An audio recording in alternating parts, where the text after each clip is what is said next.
In his past life, Arthur exists as a powerful king in a highly advanced but violent world. He has white hair and glowing orange eyes, and he wears dark armor with a flowing red cape. He wields a massive glowing sword and constantly leads his forces into brutal battles against agile armored opponents. His world is plagued by relentless warfare, demonstrated by massive fleets of dark, bird-shaped airships that drop glowing red bombs onto gray, blocky cities. The resulting explosions completely devastate the urban landscapes. Despite his immense strength and his ornate silver crown, Arthur eventually meets his end. Following a bloody battle, his body floats unconsciously through a dark, ethereal void. Glowing blue bubbles and shimmering white orbs drift upward around him. Suddenly, a brilliant golden light flashes, granting Arthur a second chance at life. He wakes up and instantly realizes he has reincarnated into a completely new world. He opens his eyes inside a small wooden house and finds himself in the body of a baby boy. His new parents, Reynold and Alice, lean over his crib and excitedly greet him.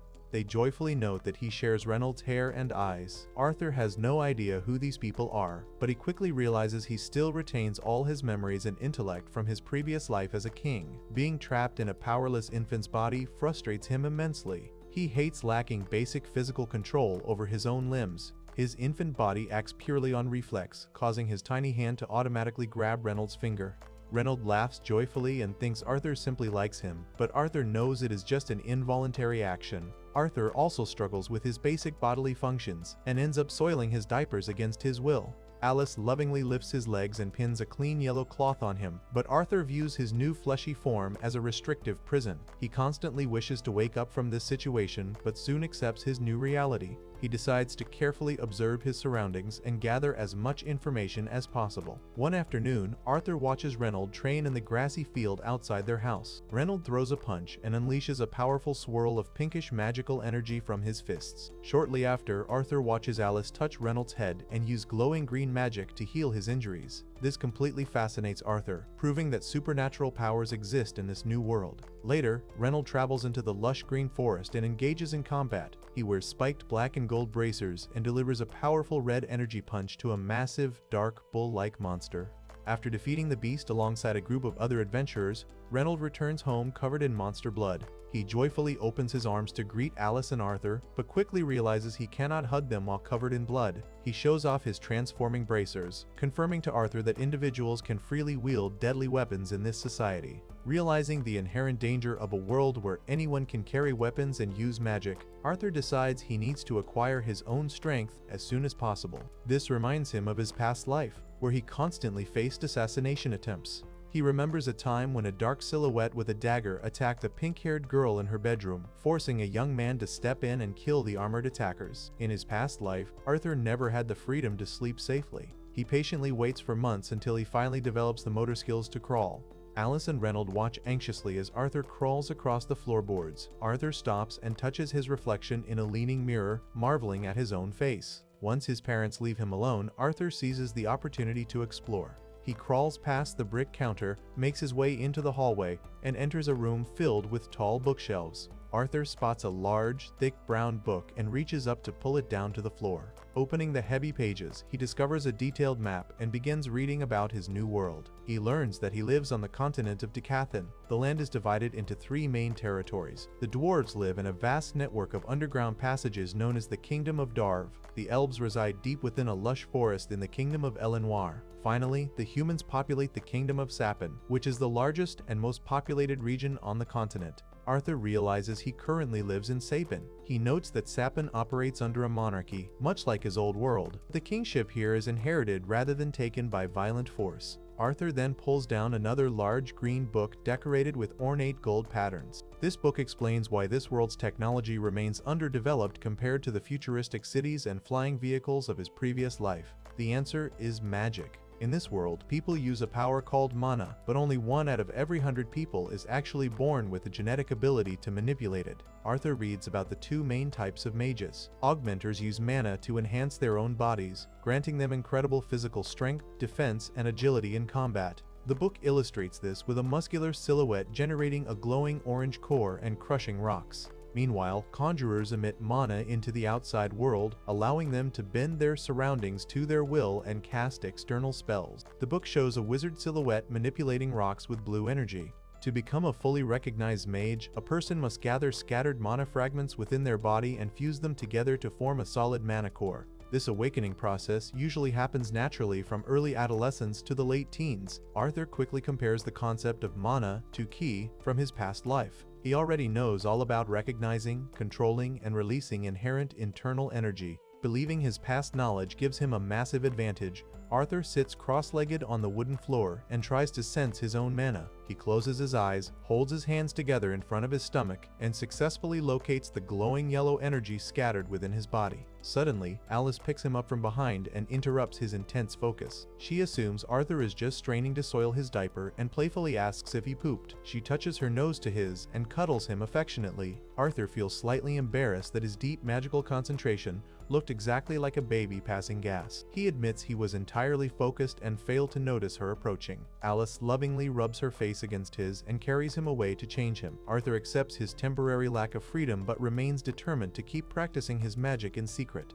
2 full years pass and Arthur grows into an active toddler. Alice sits at her round wooden table and writes in her journal by candlelight. She notes that Arthur is a very good and curious boy, but she finds it incredibly strange that he never actually smiles. One afternoon, Reynolds sneaks Arthur outside and gives him a wooden stick. He tries to teach the toddler basic swordsmanship in the grassy field. Alice spots them from the house window and furiously storms outside. She yells aggressively at Reynolds for endangering their child, pointing out that Arthur just barely learned how to walk. Reynolds cowers in fear, sweats profusely, and apologizes rapidly to his angry wife. Watching this dynamic, Arthur realizes his mother is definitely the one who holds all the power in the household. Later, the family takes a trip to a local town. Alice carries Arthur on her back as they walk down the bright cobblestone streets. Arthur uses this trip as an opportunity to carefully assess the kingdom's technological capabilities. He observes the various goods sold at the wooden market stalls. He sees shops displaying heavy weapons like axes, maces, and falchions. He also examines colorful gems and light blue crystal clusters on a merchant's shelf. Eventually, they stop at a stall where a dark-haired man in a black cloak demonstrates fire magic. The man conjures a swirling orange flame directly from his palm. Seeing external magic cast in person excites Arthur and provides him with extremely valuable information. As the sun sets, Alice carries a sleepy Arthur in a wicker basket on her back and walks along a dirt path toward their home. Arthur feels comfortable and realizes his parents truly take delicate care of him. He enjoys the warmth of their family bond. This affection triggers another memory from his past life. He remembers being abandoned in a cardboard box on cold stone steps. As an orphan, he grew up in a facility and once reached out through a large iron gate toward a family walking away. In his previous life, he never experienced parental warmth, making him appreciate his new family even more. Back at home, Alice puts Arthur to bed. She hopes Arthur chooses a peaceful life, but she knows he shares Reynolds' adventurous blood. The next day, Arthur stands on a wooden bench and looks out the open window. He watches Reynolds practice his martial arts in the grassy yard. Reynolds holds his palms out and ignites a glowing orange ember. He then shifts into a combat stance and forcefully shatters a large gray rock into multiple fragments with a single strike. He continues his routine, performing high kicks that create visible red and blue shockwaves and send debris floating into the air. Arthur watches the entire display and confirms that his father is indeed a highly skilled augmenter. Alice soon approaches from behind and pulls Arthur away from the window. She tells him it is time for his nap and strictly forbids him from reading any books. However, Arthur gives her a cute, wide-eyed, sparkling look. Alice tries her best to resist, but she eventually caves in and allows him to read for a little bit. Taking advantage of the quiet time, Arthur sits cross-legged on the floor next to the bookshelf and opens a large volume. He closes his eyes and begins the highly dangerous process of forming his mana core. He focuses his mind and forces all the scattered mana fragments inside his body to gather into a single point in his abdomen. A glowing yellow light manifests between his hands. It requires immense concentration and effort, but Arthur pushes forward relentlessly. He is determined to manifest his core years earlier than the natural awakening age. Meanwhile, outside the house, Reynolds hands Alice a light blue cup of water. Suddenly, a massive explosion erupts from within their home. The blast completely blows the grass roof apart and sends fiery wooden debris flying across the landscape. Thick black smoke billows into the sky. Reynolds immediately jumps on top of Alice and shields her on the ground. Once the initial blast subsides, Alice screams for Arthur, knowing her young son was still inside the house. Reynolds runs toward the ruined building and stares in sheer shock at the scattered wreckage. Alice catches up to him and covers her mouth in pure horror. They look through a jagged hole in the destroyed wall and see Arthur floating high in the sky above the lush forest. A brilliant golden and blue aura completely surrounds his small body. Arthur successfully gathered his mana fragments and manifested his mana core, but the sheer force of his premature awakening completely destroyed the house. The magical energy eventually dissipates and Arthur starts falling rapidly toward the splintered wooden floorboards. Fearing for his life, Arthur closes his eyes and shouts as he braces for a fatal impact. He feels completely helpless as he plummets downward. Right before Arthur hits the ground, Reynold activates his augmenter powers and leaps into action. His hands glow intensely with red energy. He quickly catches a massive falling support beam and stands protectively over Alice and Arthur, safely shielding them from the collapsing wreckage. With the immediate danger finally over, Alice drops to her knees on the ruined floor. She tearfully embraces Arthur, completely ignoring the bleeding scratches on her own face. Reynold stands behind them and smiles warmly, incredibly relieved that his family is safe. Alice cries tears of joy and holds Arthur tightly while he still has mucus running down his face from crying. Seeing their genuine distress and relief, Arthur is completely overwhelmed with emotion. In his past life as a ruthless orphan king, he never experienced this kind of unconditional parental love. For the first time in 2 lifetimes, Arthur truly understands the warmth of a family and realizes just how deeply his new parents care for him. In his previous life as King Grey, he remembers a time when a young man kneels on the floor of a dark room flanked by heavily armored guards. This man actually tried to assassinate the king, which is a crime strictly punished by immediate execution. However, the council decides to show mercy by sparing him from death and ordering him and his family to be escorted back to their home country to await official sentencing. The desperate man frantically begs the king to reconsider the ruling. He openly admits his total guilt but completely begs for Grey to spare his wife and child, explaining that returning home means facing endless torture far worse than death. He says he fully accepts that horrible fate as his own punishment, but he cannot bear it for his family. Grey's guard angrily tells the man to shut up and know his place, stating that the judgment has already been passed and the king should not be bothered by this. Still, the desperate man continues to cry out for mercy for his family as his wife tightly hugs their child. Grey stares at the crying mother and child for a moment before making a swift and brutal decision. Without saying a word, he quickly draws his sword and executes the woman and the child right there on the floor. The guard proudly announces that the king has delivered true mercy by using his own hands to spare the 2 of them from endless suffering. The devastated assassin looks at his dead family on the floor and then looks up at Grey, crying uncontrollably but loudly shouting out a genuine thank you to the king for saving them from a much worse fate. Grey just looks down at him with a completely stern expression, quietly processing the incredibly heavy weight of his action. Sometime later in his new life, Arthur stands in a lush green field outside his family's cottage. His father Reynold holds up a pair of heavily spiked black and gold gauntlets, proudly telling Arthur that he can finally be exactly like his dad. Arthur gets super excited, but Reynold instantly pulls out a simple wooden sword instead, explaining that using the real heavy gauntlets right now would just get Arthur killed before he could even land a strike. Reynold takes his own wooden sword and tells Arthur to come right at him with everything he has. Arthur charges forward at full speed and fiercely swings his wooden practice sword. Reynold easily blocks the strike, but then Arthur intensely focuses his energy. His wooden sword suddenly bursts into a glowing orange flame of raw mana. Arthur leaps high into the air and forcefully strikes Reynold's arm, knocking Reynold's wooden sword right out of his hand and onto the grass. Arthur smiles brightly and asks his dad how he did. Inside the wooden house later that day, Reynold and Alice get into a massive screaming argument over Arthur's future. Reynold points out that Arthur is an absolute prodigy who easily cut through a mana-reinforced wooden stick at just 4 years old. Because of this, Reynold angrily insists that Arthur desperately needs a real magical mentor to properly develop his insane talents. Alice aggressively refuses to listen to reason. She drops to the floor and tightly hugs Arthur, completely rejecting the idea of sending her sweet little boy away to some distant town all by himself. Reynold yells that they need to think about Arthur's long-term future, but Alice shuts him down, loudly demanding that he focus on the present and keep their family together. After going back and forth, Reynold finally suggests a massive compromise. Instead of sending Arthur away alone, the entire family will just pack up their things and move to the huge city of Xyrus together. Alice instantly agrees to this idea, completely changing her angry mood. They both laugh joyfully and excitedly prepare for the long journey, praising Arthur for being a complete genius. A short time later, the family packs all their belongings onto large wooden wagons pulled by massive horned reptilian beasts. They meet up with the Twin Horns, the former adventuring party that Reynold and Alice used to travel with. Arthur politely introduces himself to the whole group. He first meets Adam Crench, a spear-wielding warrior with red hair and a nasty scar on his nose. Then he meets Angela Rose, a cheerful blonde conjurer who immediately pulls Arthur into a suffocating hug because she finds him so cute. Next is Durden Walker, a towering but incredibly gentle conjurer who Arthur shakes hands with. He also meets Jasmine Flamesworth, a quiet girl with short black hair who wields twin daggers. Finally, he reunites with Helen Shard, a blue-haired elven archer who warmly welcomes him to the caravan.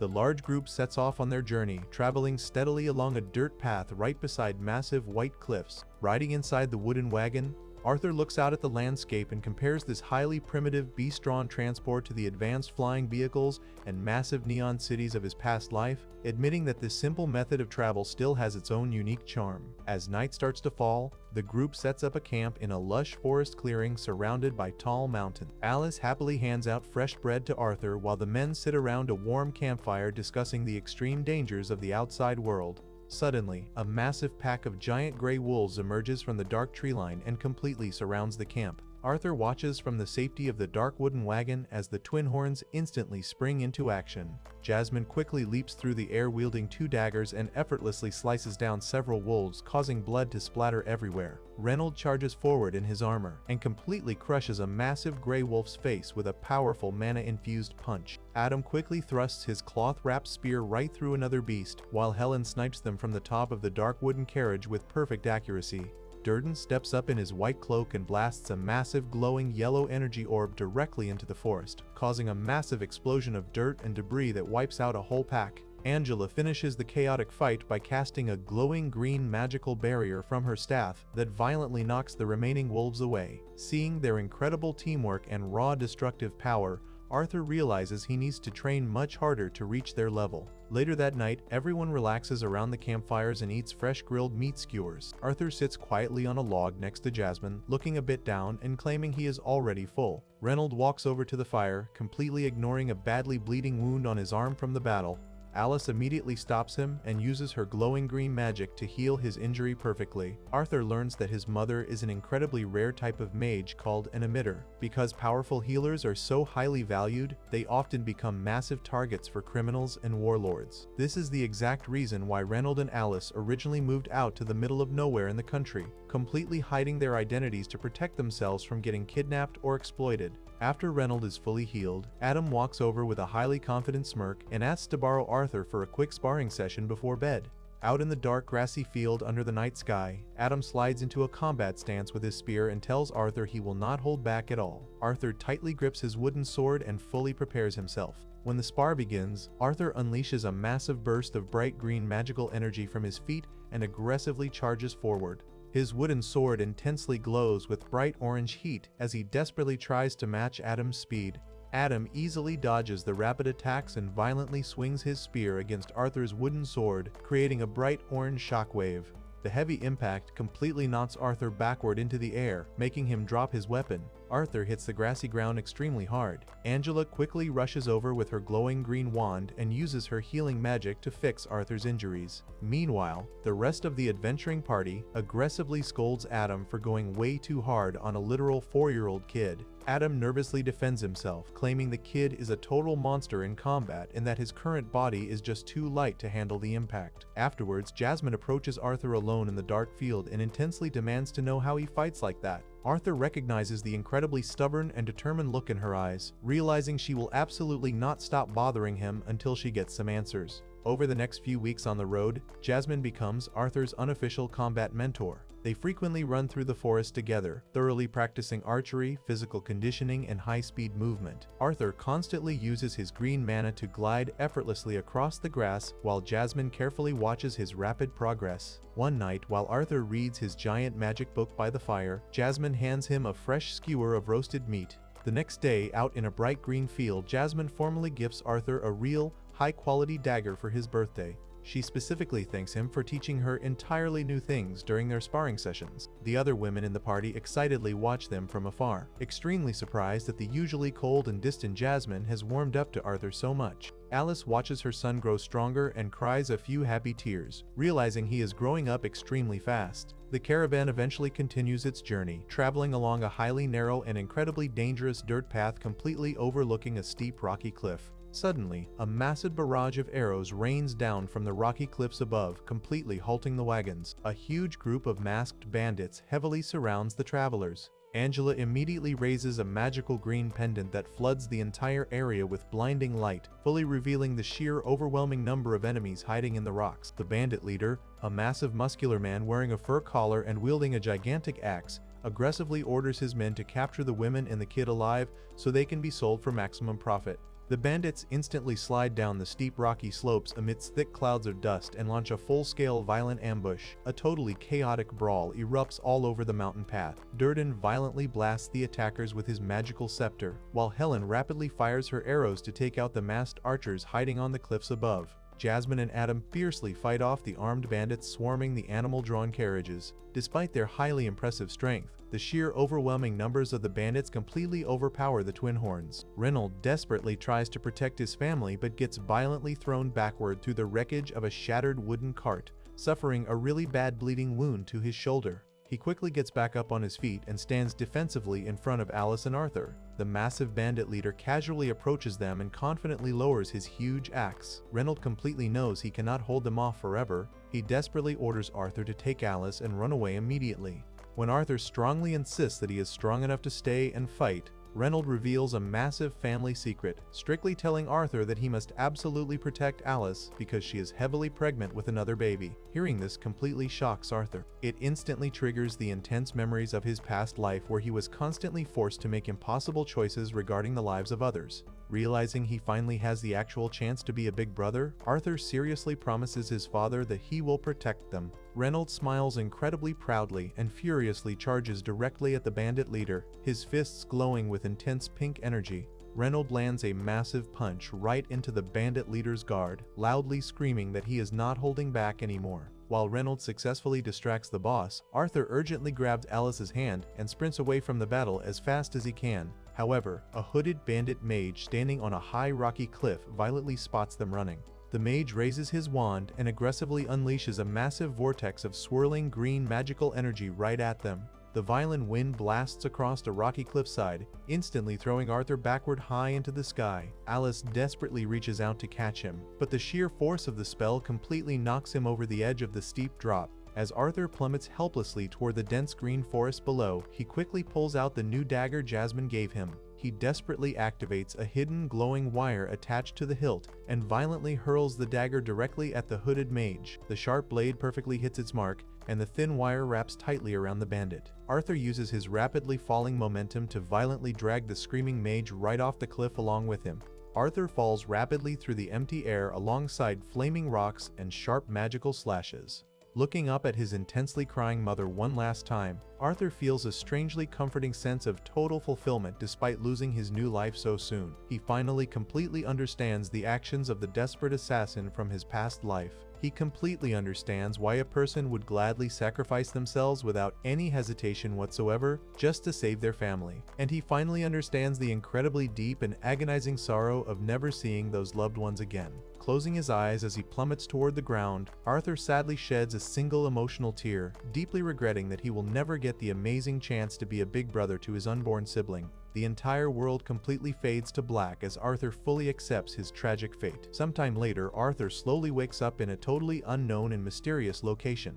He looks around in complete confusion until a mysterious voice suddenly calls out and casually tells him good morning. Arthur experiences a strange vision of a vast blue ocean under the bright sunlight. He remarks that he has found something incredibly beautiful. He doubts he will ever see anything like it again. A mysterious voice agrees with him and confirms its beauty. Arthur asks if something bad is going to happen. The voice honestly replies that bad things will happen if nothing changes. Arthur suddenly snaps awake. He finds himself lying on the cold floor of a dark cavern. He looks up and is absolutely horrified. A massive, dark-armored demon with glowing red eyes looms over him. Arthur panics and tries to escape. He jumps to his feet and fiercely throws a punch at the creature. He loses his footing and tumbles backward off a steep rocky cliff. As he falls through the air, a massive demon hand rapidly reaches out and catches him. Arthur lands face down on the dusty cavern floor, perfectly safe. The demon casually tells him that he still has a lot to learn. She assures the terrified boy that she is actually on his side. Arthur is highly skeptical and asks her to explain. The demon simply reaches out and plucks a glowing yellow fruit from a nearby vine. She places a whole pile of them on the ground right in front of him. She tells him that he must be starving. She insists he needs to eat something if he wants his heavily injured body to recover. She adds that he should consider himself incredibly lucky to have survived the fall from the cliff. Arthur nervously hesitates and tries to ask more questions. The demon strictly tells him that he will not get any answers until he starts eating.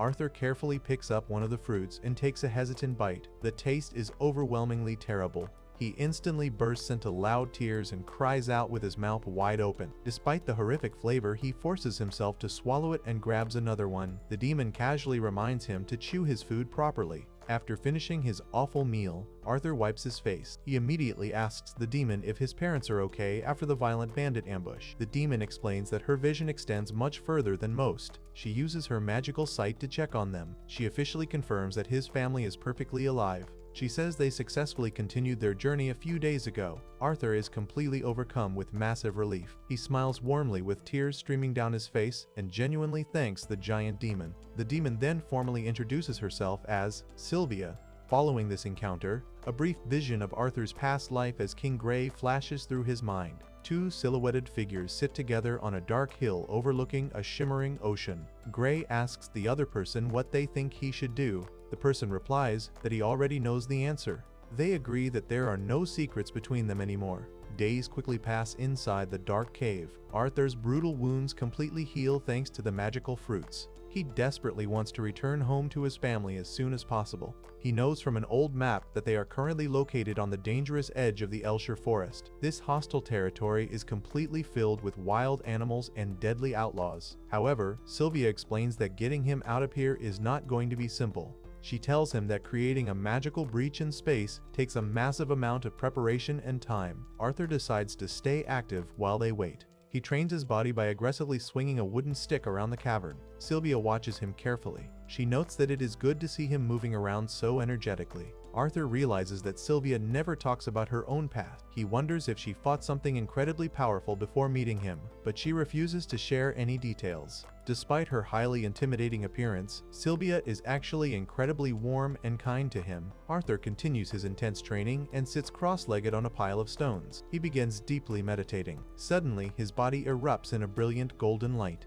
He successfully forms a mana core inside himself. Sylvia is extremely impressed by this feat. She is highly surprised that someone his age could develop a mana core so quickly. Since he proved his magical potential, she asks if he is capable of performing a highly advanced technique. She raises her large clawed hand and manifests a brilliant orb of swirling light. Arthur recognizes exactly what she is doing. He explains that she is simultaneously casting magic while actively gathering fresh mana. He compares it to a plane refueling in midair. Arthur admits he had absolutely no idea such a thing was even physically possible for humans. Sylvia explains that humans have far too many strict preconceptions about mana. They falsely believe that gathering and using mana must be two completely separate actions. She reveals that mana beasts perform this exact simultaneous technique naturally. She asks Arthur if he would like to learn how to do it. Arthur instantly agrees with huge excitement. Before teaching him, Sylvia asks a highly important question. She wants to know exactly what he plans to do with this incredible new strength.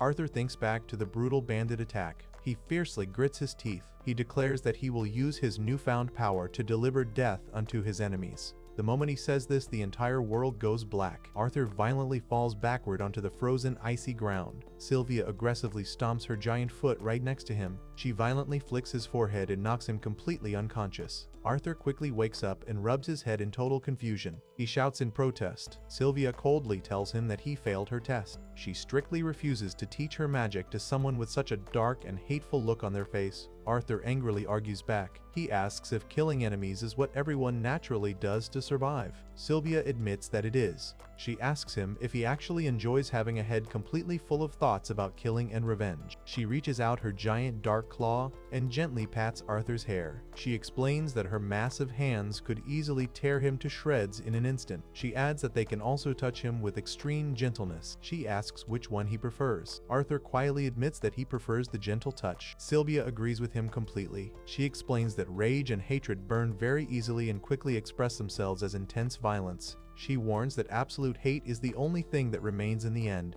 She heavily insists that she does not want Arthur to use his second chance at life for something so highly destructive. Arthur listens to her wise words. He realizes that Sylvia seems to understand his troubled past life perfectly. Sylvia resets the conversation and asks the exact same question again. She wants to know what Arthur will do with his new power. This time, Arthur closes his eyes and thinks deeply about his loving parents and his friends from the Twin Horns. He looks up at Sylvia with pure determination. He proudly states that he wants to protect the people he deeply cares about.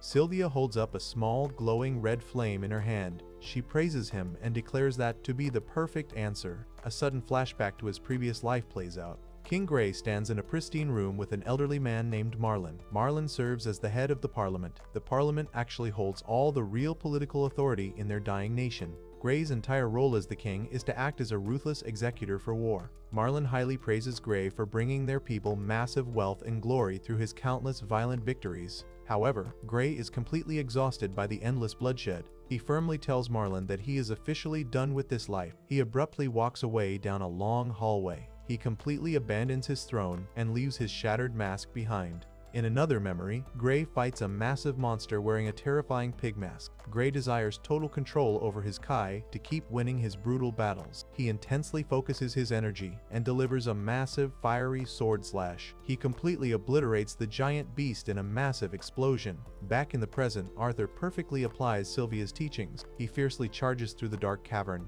He successfully manages to gather mana while simultaneously using it. He creates a radiant multicolored aura around his wooden stick. Sylvia watches him glowing with bright purple energy. She proudly praises his incredible progress. Suddenly, a massive starry blue eye violently tears through the fabric of the cavern. A terrifying dark-armored demon with enormous horns violently steps out of a dark portal. This new demon heavily states that it easily tracks Sylvia down by following the strong scent of her blood. It demands that she come quietly. Sylvia completely refuses. The dark demon violently declares that it will use force and summons a massive sphere of purple energy. Knowing the extreme danger, Sylvia tells the terrified Arthur not to worry. She instantly surrounds herself in a massive vortex of blinding teal magical energy. The intense magical storm completely shatters her dark-armored disguise. The bright light fades, and Sylvia finally reveals her true, glorious form. She is actually a massive, majestic white-winged dragon with long, flowing white hair and calm purple eyes. The dark demon mocks her transformation.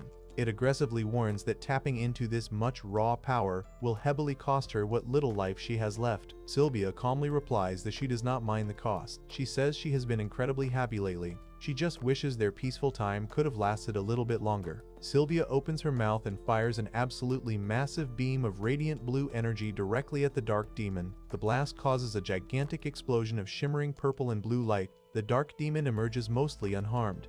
It violently retaliates by launching a dark, swirling purple energy orb right back at her. The devastating attack completely consumes Sylvia in a massive explosion. The dust finally settles, and Sylvia is left lying heavily on the rocky ground. She bleeds out as bright glowing orange markings suddenly appear all over her neck and face. Realizing that their time is officially up, Sylvia turns to Arthur and urgently calls him over to her side. Arthur slowly approaches the majestic white dragon. He is completely stunned by everything that just happened. Sylvia apologizes and explains that she has to send him away now. She is highly confident she taught him everything he needs to know to survive. She asks him one final time what he will use his power for. Arthur firmly repeats his answer. He promises to strictly use it to protect the people he cares about. Sylvia smiles gently and accepts this as a sacred promise. She tells Arthur that she has a few important parting gifts for him. A glowing multicolored egg-like orb slowly emerges directly from her chest. It floats over to Arthur. She strictly instructs him to wrap the egg carefully in one of her white feathers and to take extremely good care of it. Next, she gently touches his arm. Arthur's sleeve instantly shreds apart. A bright, glowing orange mark rapidly spreads all the way up his arm. He asks her what this strange magic means. Sylvia softly replies that he will fully understand it in due time. Sylvia finally admits that she could have easily sent him back home on the very first day they met. She selfishly chose not to. She confesses that she genuinely enjoyed living with him and simply did not want him to leave. Arthur becomes incredibly emotional. He completely realizes that he is still way too weak to protect her from the dark demon. He tearfully declares that she is his real family. He loudly calls her his grandma. Sylvia is deeply moved by his words. She sheds a single sorrowful tear and warmly thanks the child for everything. Sylvia successfully opens a swirling, vibrant, multicolored portal right behind Arthur. Arthur desperately cries out and aggressively begs Sylvia to come through the portal with him.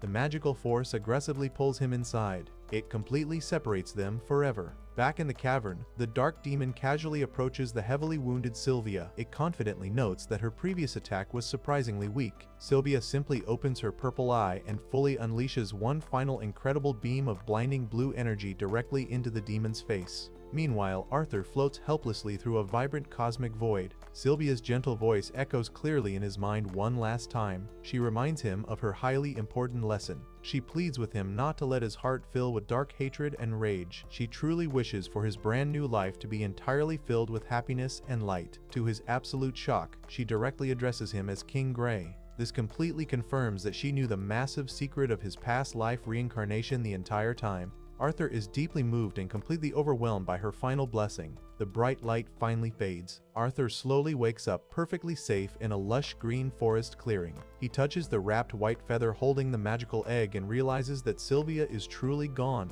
He completely breaks down and cries heavily on the grassy field. After a moment of deep sorrow, he remembers his incredibly important promise to her. He wipes away his tears and grabs his small bag. He stands up tall with a fiercely determined expression on his face. Arthur stares out into the dense, unknown forest. He is fully ready to begin the next chapter of his life. Arthur uses his magic to make his feet glow with a bright green aura as he sprints rapidly through the lush forest. He carries a brown bag filled with white feathers across his chest. He stops on a massive tree trunk and notices some people nearby. He peeks cautiously from behind the tree and looks down at a clearing below. He spots 4 bandits wearing fur-trimmed clothing gathered around a horse-drawn carriage. A large bandit covers the mouth of a crying silver-haired elf girl named Tessia to keep her quiet. Another scarred bandit with long, dark hair smiles and mentions that elf girls sell for a massive amount of money.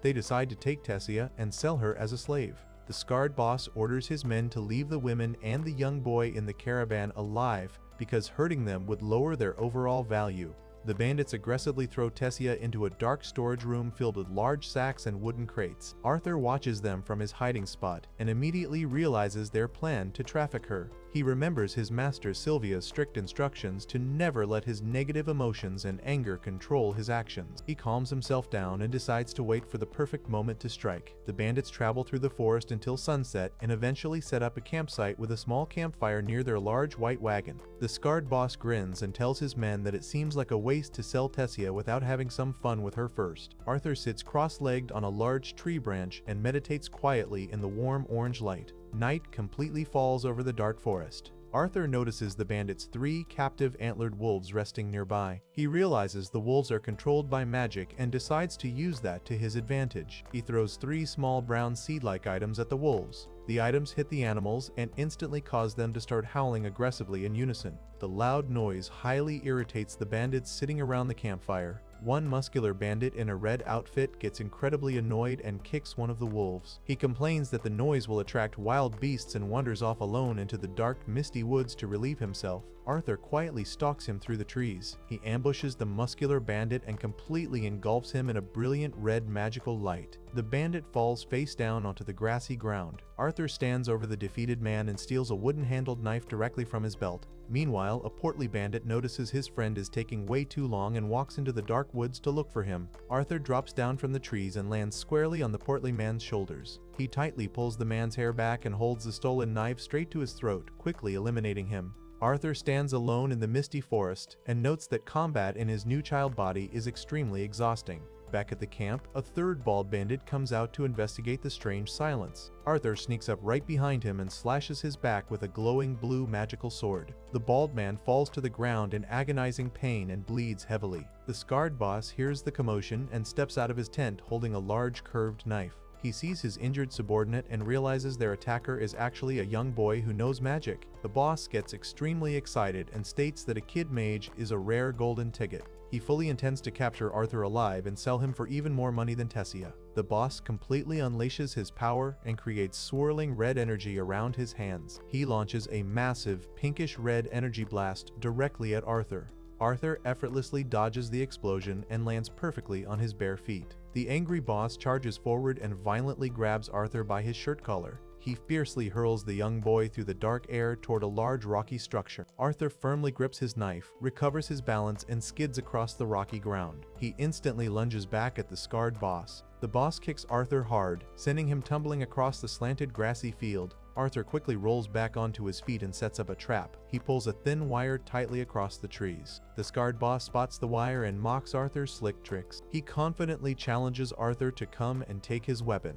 Arthur immediately condenses his fire magic and blasts the boss with a massive explosion of flames. The intense heat severely burns the boss's hands and face. The scarred man screams in extreme pain and completely gives up on trying to capture Arthur alive. He furiously declares he will just kill the boy and sell his dead carcass to demented collectors. He aggressively throws his sharp knife directly at Arthur. Arthur perfectly dodges the weapon and counters by throwing his own knife with incredible speed. The sharp blade firmly embeds itself right into the scarred boss's forehead. The boss falls to the ground screaming with blank white eyes before dying. The bald bandit is still alive and desperately begs Arthur for mercy. Arthur firmly tells the man that Tessia probably begged them the exact same way and refuses to show any pity. Arthur heads over to the dark storage room to find Tessia. She sits trembling on the floor with a white blindfold covering her eyes. Arthur removes her blindfold and gently tells her it is completely safe now and she can finally go home. Tessia notices the glowing magic around Arthur and the minor cuts on his arms and legs. She is completely awestruck and admits this is her first time interacting with a child her own age. Arthur guides her outside to the dark forest. They bury the dead bandits under small mounds and mark the graves with a large stone. Arthur grabs his large green backpack and hands Tessia her white-wrapped belongings. Tessia asks what happened to her kidnappers. Arthur simply lies and tells her they had an unfortunate accident. He then tells her it was nice meeting her and turns to leave so he can return to his own family. Tessia completely panics and tightly grabs his sleeve. She cries hysterically and begs him not to leave her all alone in the dark woods. She calls him a brute for abandoning a delicate girl and claims her parents warned her about tree golems eating children. Arthur asks if she knows which direction her home is. She admits she got completely lost while chasing bugs and has absolutely no idea where she is. Arthur realizes he cannot just abandon a helpless child. He agrees to escort her back to her homeland. Before they leave, Tessia suggests setting the bandits' captive wolves free so they do not starve to death. Arthur worries the beast might attack them, but Tessia insists the forest hounds were just being used by bad people. She proudly states that elves cherish all life. They remove the studded leather harnesses and release the animals. Arthur and Tessia begin walking together through the dense forest. They walk along a high, rocky cliffside path. Tessia properly introduces herself as Tessia Aerolith and asks for his name. He formally introduces himself as Arthur Lewin.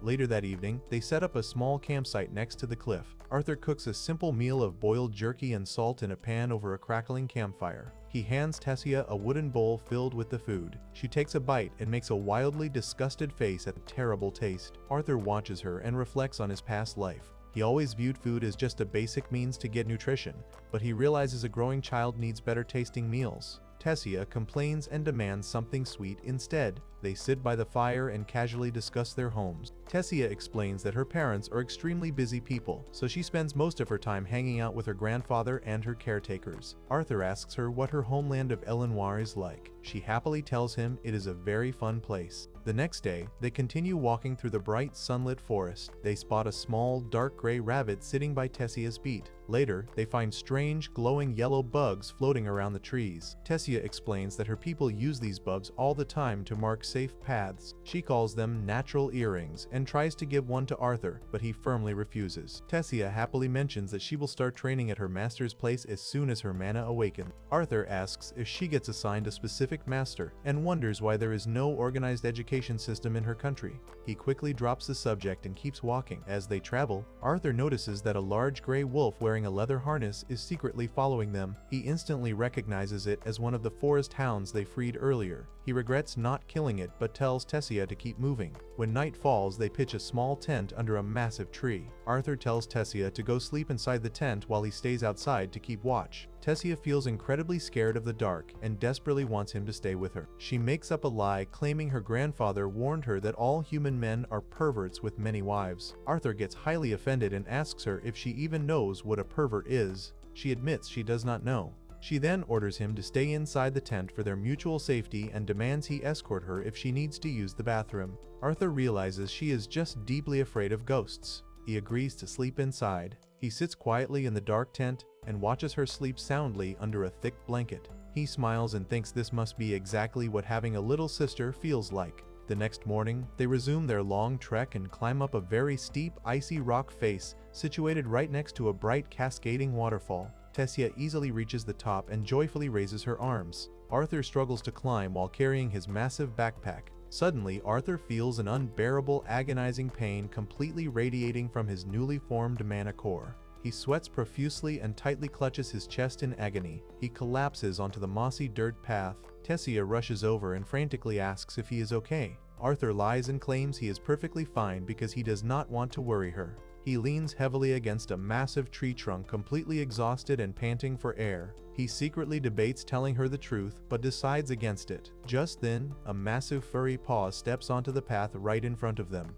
The large gray wolf from earlier approaches them, carrying a large dead boar in its mouth. The beast drops the dead animal directly at Arthur's feet and casually walks away. Tessia cheerfully claps her hands and explains that the wolf brought them food to repay them for being good people. That night, they sit by a crackling campfire and roast the fresh boar meat on long wooden skewers. Tessia takes a bite and happily declares the meat is incredibly tender and delicious. She also reveals she found some wild mushrooms in the forest. She explains the women in Elenoir eat them constantly for nutrition, but apologizes and notes they might be a bit too strong for human men. Arthur sits quietly on a rock holding his skewer. The heavy meal and the residual pain from his magical core quickly catch up to him. They retreat into the dark tent for the night. Tessia sits across from Arthur and smiles as she talks about her favorite storybooks. She mentions reading exciting tales about the human and dwarf kingdoms and expressing her strong desire to visit them despite the bad rumors. Arthur's eyelids grow incredibly heavy and he completely stops listening to her. He passes out and slumps against his luggage. Tessia realizes he is fast asleep. She gently wraps her dark furry cloak around his shoulders to keep him warm and proudly states that she is the more grown-up one after all. The next morning, Arthur wakes up to find himself being carried in a large makeshift carrier completely strapped to Tessia's back. She hauls him through a dark, misty forest. Arthur feels deeply embarrassed about his sudden weakness and awkwardly apologizes to her. Tessia cheerfully accepts his apology and assures him they are almost at their final destination. She asks if she can start calling him Art since they are now good friends. Arthur gives a dry, sarcastic response, formally calling her Her Highness Tessia and aggressively mocking his own low status as a country bumpkin. Tessia gets highly annoyed and accuses him of making terrible old man jokes. She threatens to stop treating him like a friend. Arthur completely ignores her threats and points toward the dense trees ahead. They walk a bit further and suddenly spot a brilliant green portal of light glowing intensely at the very base of a massive ancient tree. Tessia gets extremely excited and loudly announces that they have finally arrived at her home. She confidently steps right into the magical, glowing portal and instantly disappears into the bright light. Arthur stands completely stunned alone in the misty forest. Suddenly, a mysterious voice echoes through the area, stating that the use of a teleportation gate has instantly alerted them. Realizing Tessia might be walking straight into a dangerous trap, Arthur frantically yells her name and rushes directly into the glowing green portal to save her. Arthur rushes directly into the glowing green portal to save Tessia from a potential trap, but instantly finds himself surrounded by blue uniformed elf soldiers aiming sharp swords at him in a stone-paved courtyard. Two guards violently grab Tessia by her shoulders to hold her back while a gray-haired guard orders his men to kill the human boy immediately. The guards completely assume Arthur is a dangerous savage who kidnapped and brainwashed their princess. Tessia desperately screams at them to stop, insisting that Arthur is not a bad person and that he actually saved her life in the forest. The guards completely refuse to lower their weapons until a bright green energy orb suddenly manifests right in front of them. The light dissipates to reveal Virion, the former king of Elenoir and Tessia's grandfather. He strictly commands the guards to release Arthur at once. Virion turns to Arthur and formally thanks him for providing aid to his granddaughter and bringing her back safely. Arthur is completely shocked to discover that the little girl he escorted through the woods is actually the Princess of Elenoir. Tessia casually admits she must have forgotten to mention her royal status to him during their journey. Shortly after, an ornate black and gold carriage arrives at the courtyard. Tessia's parents, King Alduin and Queen Mariel, rush over and pull their daughter into a tight, emotional hug. As they celebrate the reunion, Alduin spots Arthur standing nearby and angrily orders his royal guards to arrest the human trespasser. Virion steps in again, pointing out that Arthur saved Tessia's life and brought her home, so executing him on the spot is an extreme overreaction. Tessia throws a massive fit, crossing her arms and demanding her family show Arthur proper hospitality at the castle. Reluctantly, Alduin caves to his daughter's demands, and Tessia happily drags Arthur away by his hand to give him a grand tour. As they walk away, Virion senses an unfathomable and dangerous strength coming from the young boy, but he decides to keep his thoughts to himself for the time being. Tessia excitedly leads Arthur through the bustling elf city. Arthur takes in the sights of the massive tree trunks, the marketplace vendor stalls, and the white dome-shaped houses built right into the sides of giant mountain cliffs. They cross long wooden suspension bridges connecting the various platforms high above the lush green forest. Arthur observes the local elves and reflects on the deep historical hostility between humans and elves, realizing how incredibly rare it is for a human to see this unique civilization with his own eyes. However, he remains entirely on guard, remembering the intense chest pain he suffered earlier on the road. They eventually arrive at the Grand White Castle located at the base of a misty mountain. Inside the grand hall, rows of maids in blue and yellow dresses stand along a red carpet to warmly welcome Tessia back. Tessia wants to play and eat sweets with her new friend, but Virion insists they need to have a formal discussion first to understand exactly what happened during her disappearance. They all gather around a large wooden table in an ornate meeting room, complete with tea and pastries. Alduin, Muriel, and Virion sit across from Arthur, while Tessia happily snacks on a chocolate cake. Arthur formally introduces himself as Arthur Lewin from a humble town in the Sapin Kingdom. He knows he needs to act incredibly mature to be taken seriously by the royal family, so he carefully explains how he was separated from his parents during a bandit ambush and eventually stumbled upon Tessia. He tells them the truth about the events, but intentionally leaves out a few specific details about his own magical abilities and his past life. When Arthur mentions that slavers kidnapped Tessia, Alduin furiously slams his fist on the wooden table, utterly disgusted that human barbarians tried to sell his daughter. Arthur politely corrects the king, pointing out that slave trafficking is a profession, not a race-specific trait. Virion questions how a small child could possibly overcome armed adult slavers to rescue the princess. Arthur simply states that he is a sorcerer and used his magic to defeat the bad men. The royal guards standing nearby immediately draw their swords and accuse Arthur of spewing preposterous nonsense. They claim he must be a spy plotting to infiltrate the kingdom, but Virion sternly orders them to stand down. Tessia backs up Arthur's story completely, confirming that she was indeed captured by bad men who planned to sell her off. Alduin finally believes Arthur's story and asks what the boy wants as a reward for his deeds. Arthur states that his only wish is to return home to his family in Sapin. Alduin angrily refuses the request, stating that he will not show gratitude to a human given the bitter history and enmity between their two races. Arthur counters this with pure logic, explaining that if elves truly view humans as lowly savages, they should not stoop to that same debased level by refusing to repay a life debt. Alduin and Virion realize the boy makes a highly valid point and cannot argue against it. However, Alduin explains that the teleportation gate to the Sapin Kingdom is strictly reserved for the leaders of the three races and only opens once every 7 years for their joint council. Since the next meeting is still 5 years away, Arthur absolutely cannot use it. Instead, Alduin promises to provide an escort the following morning to guide Arthur back to the human lands safely on foot. Arthur thanks the king, feeling immensely relieved that he can finally go home. Suddenly, a sharp, agonizing pain shoots through Arthur's chest. He manages to hide his physical distress until the meeting completely ends.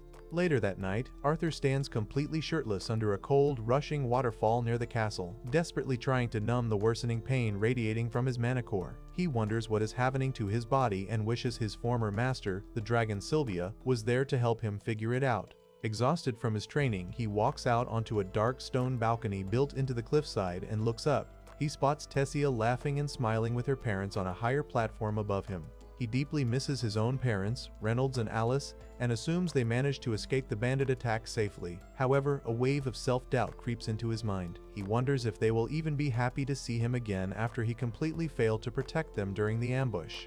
Tessia interrupts his brooding and sneaks up behind him on the balcony. She apologizes for her family's rude behavior during the meeting. Arthur brushes it off, telling her she should just go enjoy being a spoiled princess while she has the chance. Tessia gets defensive and asks if his parents will treat him the same way when he returns home. Her tone quickly shifts and she admits her own deep insecurities. She worries that her parents might secretly resent her because they went through so much trouble and got attacked by bandits all because of her wandering off. Arthur relates heavily to her fears, feeling completely useless for being unable to protect his own family from danger. Seeing him so depressed, Tessia suddenly steps forward, grabs his cheeks and aggressively squishes his face. She scolds him for being ridiculous and assures him that his parents are definitely extremely sad without him. She admits she is already sad about him leaving tomorrow, and he hasn't even left yet. Hundreds of glowing green bugs, which Tessia calls firefly pots, begin floating up from the dark abyss below the balcony. Arthur gazes at the beautiful floating lights and realizes he has been foolishly letting his past life's darkness wage war in his mind for no reason.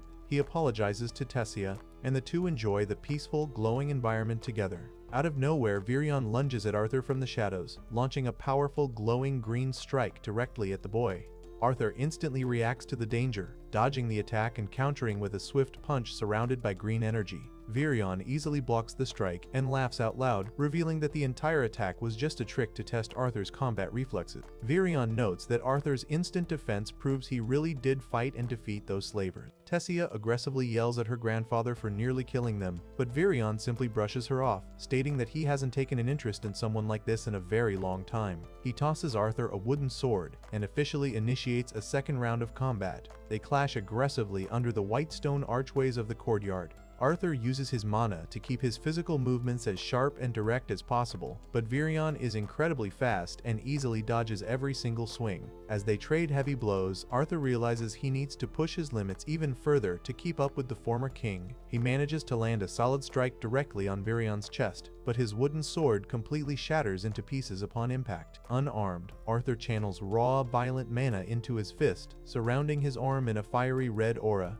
He taps into the pure survival instincts from his past life as a king and unleashes a massive, swirling blast of green, yellow, and red energy straight at Virion. When the thick smoke finally clears, Arthur lands back on his feet on the stone floor, completely out of breath. Virion rubs his forehead, clearly impressed that the young boy actually managed to land a hit on him. Tessia runs over, grabs Virion from behind, and scolds him for bullying Arthur. Virion laughs it off and turns his full attention back to Arthur. He formally offers to take the boy as his personal apprentice. Arthur is genuinely shocked by the prestigious offer, but respectfully declines. He explains that his parents still don't know he is alive, and he needs to return home to them immediately to ease their worries. Virion counters this by suggesting he actually knows a way to let Arthur's parents know he is safe and sound. Before Arthur can ask for more details, an agonizing, unbearable pain explodes in his chest once again. He collapses hard onto the stone floor, tightly clutching his heart and sweating profusely in distress. Virion stands tall over him and calmly states that Arthur has inherited a powerful beast will.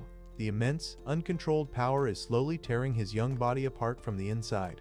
Virion looks down at the suffering boy and firmly tells him that he has absolutely no choice but to become his apprentice, because if he refuses the training, the beast will is going to kill him. Deep inside his mind, Arthur is trapped in a terrifying nightmare where a towering monster made of swirling purple and blue mist looms over him with glowing red eyes and a wide, sinister grin. He lies on the ground, clutching his chest in agony as magical flames erupt from his torn shirt. He clenches his teeth, wondering if this menacing creature represents his deep anxiety or the heavy weight of his responsibilities before he finally wakes up covered in cold sweat. He barely has a moment to catch his breath when Tessia suddenly jumps right onto his chest. She smiles brightly and tells him to wake up because her grandfather is waiting for them to start their trip.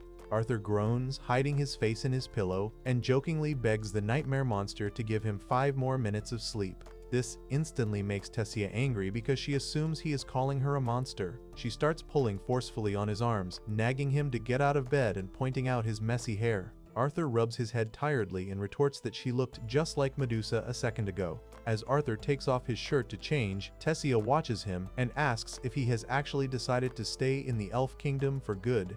Arthur admits he is still not entirely sure, but thinks he will have a solid answer after their upcoming journey. He casually refers to her as Princess again, which makes Tessia absolutely furious. She blushes in anger, yells at him to call her by her actual name, and threatens to get really mad if he uses that royal title one more time. Arthur smirks, noting that she already looks angry, and asks her to leave the room so he can finish getting dressed. Outside the Grand Palace, King Alduin is entirely unhappy about the situation. He argues with Varian, insisting that letting a human stay in their kingdom goes against all their sacred traditions and that taking Arthur on this trip is a terrible idea. Varian calmly dismisses his son's concerns, stating that he simply took a liking to the boy and that is all the reason he needs. Tessia fiercely defends Arthur, reminding her father that the human boy saved her life from the bandits, but the king tells her to stay out of adult matters. Varian decides he has heard enough arguing and tells the kids to get into the carriage. They board a luxurious black and gold carriage pulled by a massive armored beast and leave the city walls behind. During the long ride through the misty forest, Tessia gets tired and falls completely asleep, resting her head comfortably on Arthur's shoulder. Varian watches them and notes how incredibly relaxed Arthur is around him, especially since the boy casually calls him Grandpa.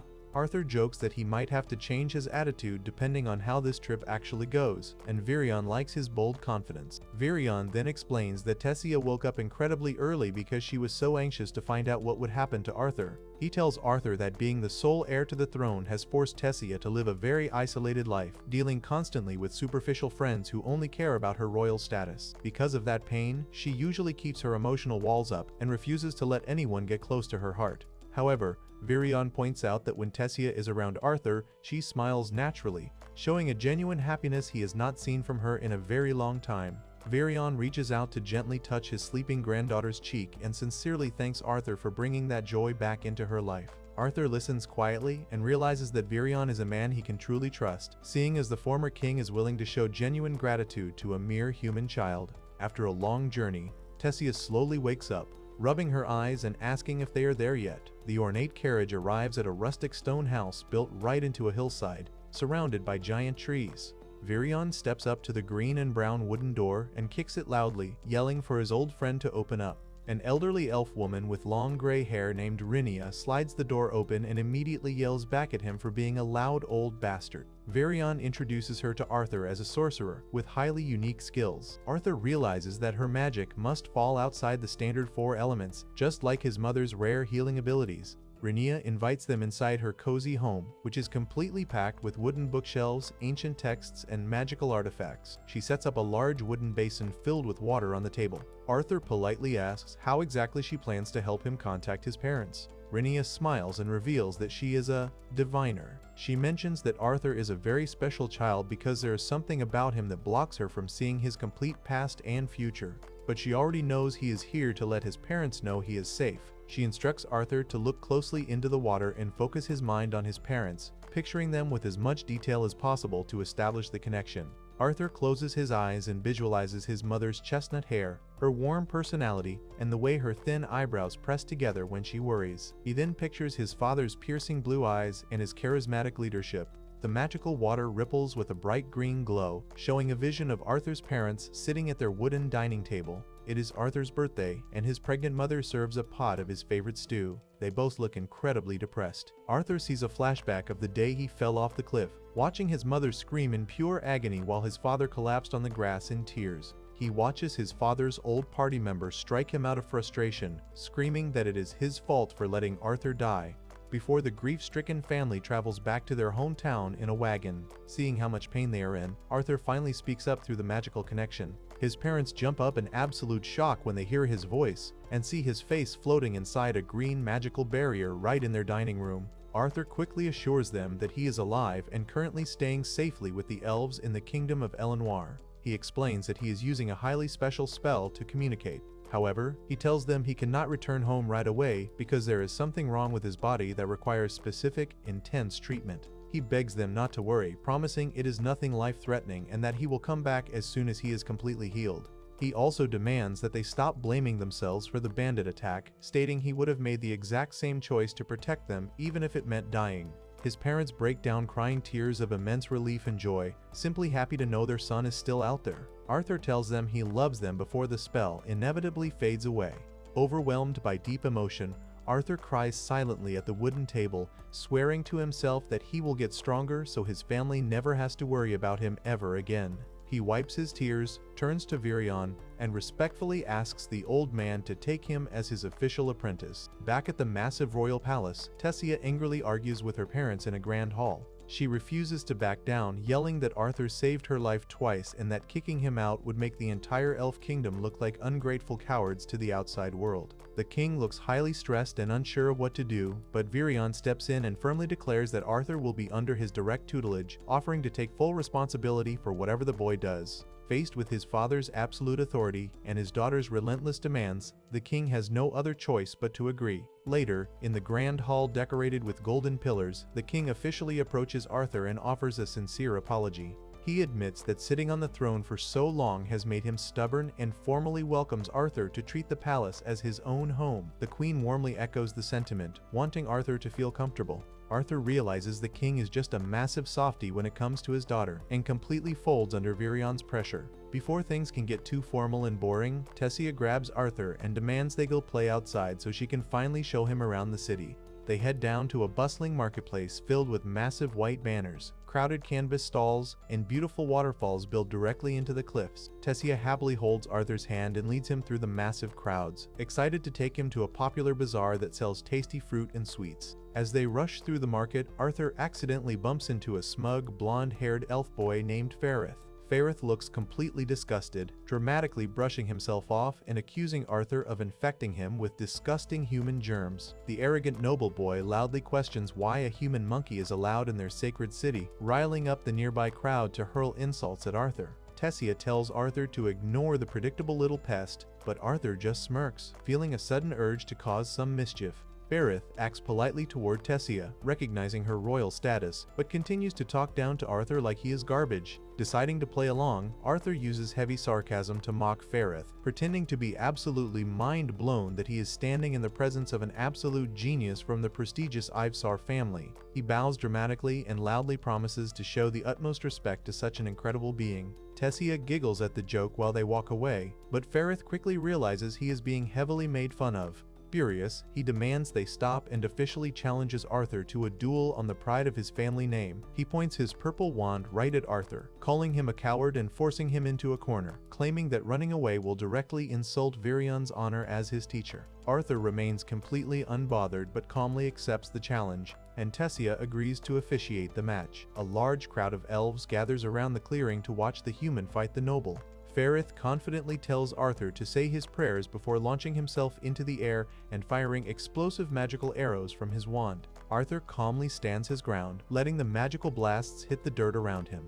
Before Ferrith even realizes what is happening, Arthur closes the distance in a flash and delivers a brutal, lightning-fast punch straight to the noble's face. The massive impact sends Ferrith flying completely across the marketplace. He crashes onto the cobblestone path, completely knocked out with a giant purple bruise on his cheek. The crowd stands in stunned silence at the brutal display. Arthur looks down at his fist and casually wonders if he hit the kid too hard. Tessia is absolutely thrilled by the quick victory. She grabs Arthur's hand with a massive smile, and the two of them run away laughing joyfully, leaving the unconscious noble lying in the dirt for everyone to see. Over the next few days, Arthur completely immerses himself in the elven culture, spending his time eating various snacks, reading ancient books in the Grand Library, and checking out local weapon shops with Tessia by his side.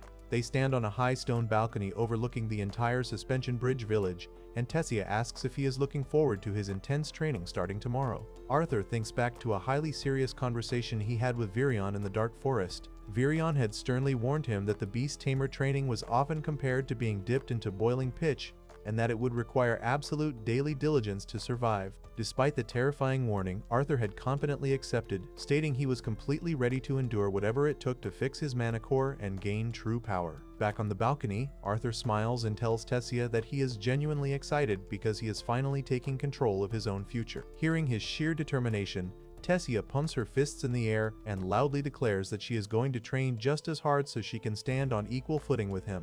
They laugh together and immediately head off to eat more food. The following day, Arthur's grueling training officially begins. He meets Virion deep in a lush canyon filled with ancient stone platforms and glowing blue gems. Arthur knows the path ahead will be filled with intense trials, but he is fully ready to face them. He sits alone in the dark, absorbing floating orbs of pure magical energy to forcefully stabilize his broken core. Later, he engages in fierce physical combat with Virion in a white stone courtyard. They lunge at each other with wooden practice swords, trading incredibly fast blows. Arthur pushes his body to the absolute limit, moving with blinding speed as he tries to land a hit on his incredibly skilled mentor. Even though the training is brutally exhausting, Arthur simply smiles, knowing that the years ahead are going to be incredibly exciting. 3 full years pass in the absolute blink of an eye, and Arthur grows significantly taller and stronger from his relentless training. Deep in the forest, a much older Tessia complains about how long Arthur is taking during their sparring match. Suddenly, a massive burst of magic erupts from the trees. Tessia yells at Arthur for actually using his mana and demands he be a little more gentle. But Arthur simply smirks, fully stepping into his newfound power. Arthur and Tessia stand on a balcony and watch the golden carriage carry the king and queen away for a meeting. Shortly after, Tessia brings Arthur a massive hamburger she made herself. She demands that he eat the entire thing and tells him to be grateful because a beautiful girl prepared it. Arthur happily takes a huge bite and smugly teases her by questioning her claim about being beautiful, which instantly flusters her and makes her yell. They head out to a dense forest clearing to continue their training with Virion.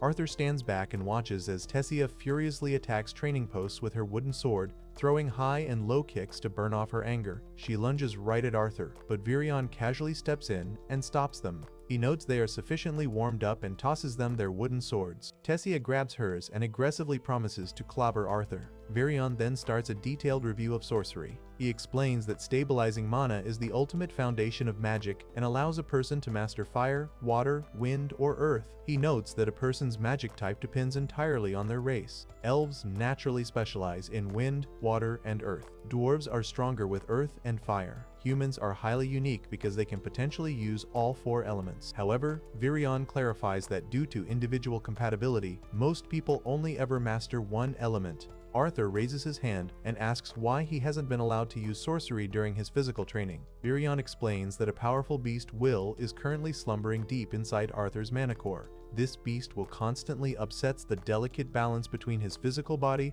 and his mana core, directly causing the intense pain Arthur frequently experiences. Virion reveals he suspects the beast will belongs to a dragon. He explains this is why their first training step was to force Arthur's mana to completely assimilate with his physical body. Arthur and Tessia resume their sparring match. Tessia swings her glowing green sword fiercely, and Arthur blocks her strikes until she knocks him backward onto the mossy ground. Virion steps in and announces they are going to forcefully awaken. The beast will inside Arthur right now. He promises that if this procedure works, Arthur will never have to worry about the chest pain ever again and will become a true beast tamer. Arthur quickly agrees. Virion gathers glowing golden magic in his hand and tells Arthur he is going to ignite his mana core. Tessia looks extremely worried and asks if the process is safe, but Virion confidently assures her Arthur will only feel a little bit of heat. Arthur kneels on the ground, and Virion strikes him hard in the stomach before placing his glowing hand directly on Arthur's chest. A blinding burst of golden magical energy erupts from Arthur's body, completely engulfing the entire forest.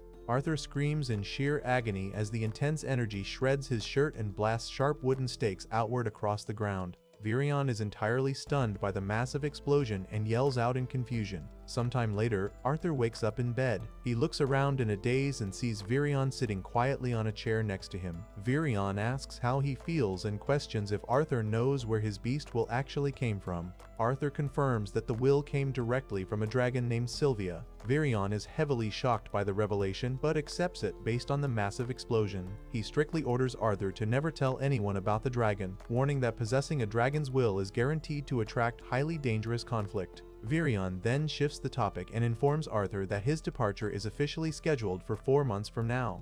Arthur is completely caught off guard, explaining he thought he had 2 full years left. Virion explains that the 3 kingdoms are organizing a major cultural exchange event in Xyrus City for young people, and the entrance to the city will be open for its duration. He mentions this event is the exact reason why the king and queen left the palace earlier. Virion warns Arthur that his training is going to get significantly harder starting tomorrow, and tells him to get some rest. That night, Arthur lies in his dark room looking at the glowing, multicolored orb resting on his pillow. He feels anxious about leaving in just 4 months, and stares intently at the stone he received from Sylvia. Suddenly, the orb starts forming dark, jagged cracks across its surface. Arthur panics, sweating profusely as he realizes the stone is actually an egg. The egg shatters completely, scattering glowing shards all over the bed. A small black creature with tiny horns, bat wings, and a star-tipped tail emerges from the broken shell. The baby dragon smiles joyfully at Arthur. He carefully picks the creature up and smiles back, completely mesmerized by how cute it is. The baby dragon suddenly opens its mouth wide and playfully bites Arthur's hand. Arthur yells in pain, and a glowing purple magical crest instantly manifests on his arm. He hears a voice in his head and realizes the baby dragon is communicating with him telepathically. He decides to name the dragon Sylvie, after her mother. Sylvie happily accepts the name and curls up next to him on the bed. Arthur examines the purple crest on his arm, notes the mark is highly significant, and peacefully falls asleep next to his new companion. The next morning, Tessia quietly peeks into Arthur's room and finds him sleeping with Sylvie. Arthur wakes up and stretches his arms. Tessia immediately picks Sylvie up and gushes over how adorable she is. Later, Arthur and Tessia take Sylvie out to the forest to show her to Virion. Sylvie perches happily on Arthur's head. Virion turns around and is absolutely speechless when he sees the tiny black creature. He instantly recognizes it as a dragon and yells that the massive shock is going to give him a heart attack. Sylvie jumps down, and Tessia excitedly pets her. Virion calms down and deduces the egg must have hatched the moment Arthur fully assimilated the beast will. He advises Arthur to tell everyone Sylvie is a rare mana beast, so nobody gets suspicious. Virion then declares it is time to begin the day's actual training. He tells Arthur that as a newly awakened beast tamer, he must learn to exercise his beast core and his mana core simultaneously in combat. Suddenly, Virion's entire body dissolves into a dark, swirling green aura. Tessia covers her face in distress as the aura consumes the clearing. Arthur crosses his arms defensively and cowers in fear as a massive, shadowy figure with glowing yellow eyes emerges from the black smoke. The terrifying shadow monster grabs Arthur's shoulder with a giant claw.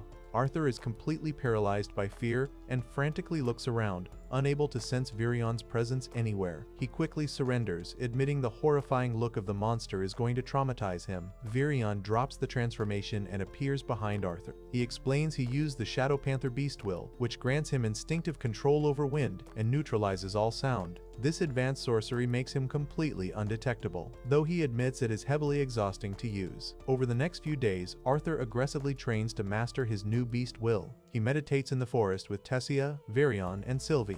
By combining his physical conditioning with his magical assimilation, the intense pain he previously felt in his chest completely vanishes. His body grows remarkably stronger, allowing him to easily withstand the previously unbearable training exercises. During a fierce sparring match, Arthur tightly grips his wooden sword, infusing it with vibrant red energy. He strikes the dark shadow figure created by Virion with a powerful diagonal slash, completely defeating the construct in a single hit. When Arthur has free time, he plays board games with Tessia, easily beating her and making her cry in frustration. Later, they walk through a crowded, festive city street decorated with colorful banners. They run into Faerith, the smug blonde elf boy. Faerith immediately points an accusing finger at Arthur and starts yelling.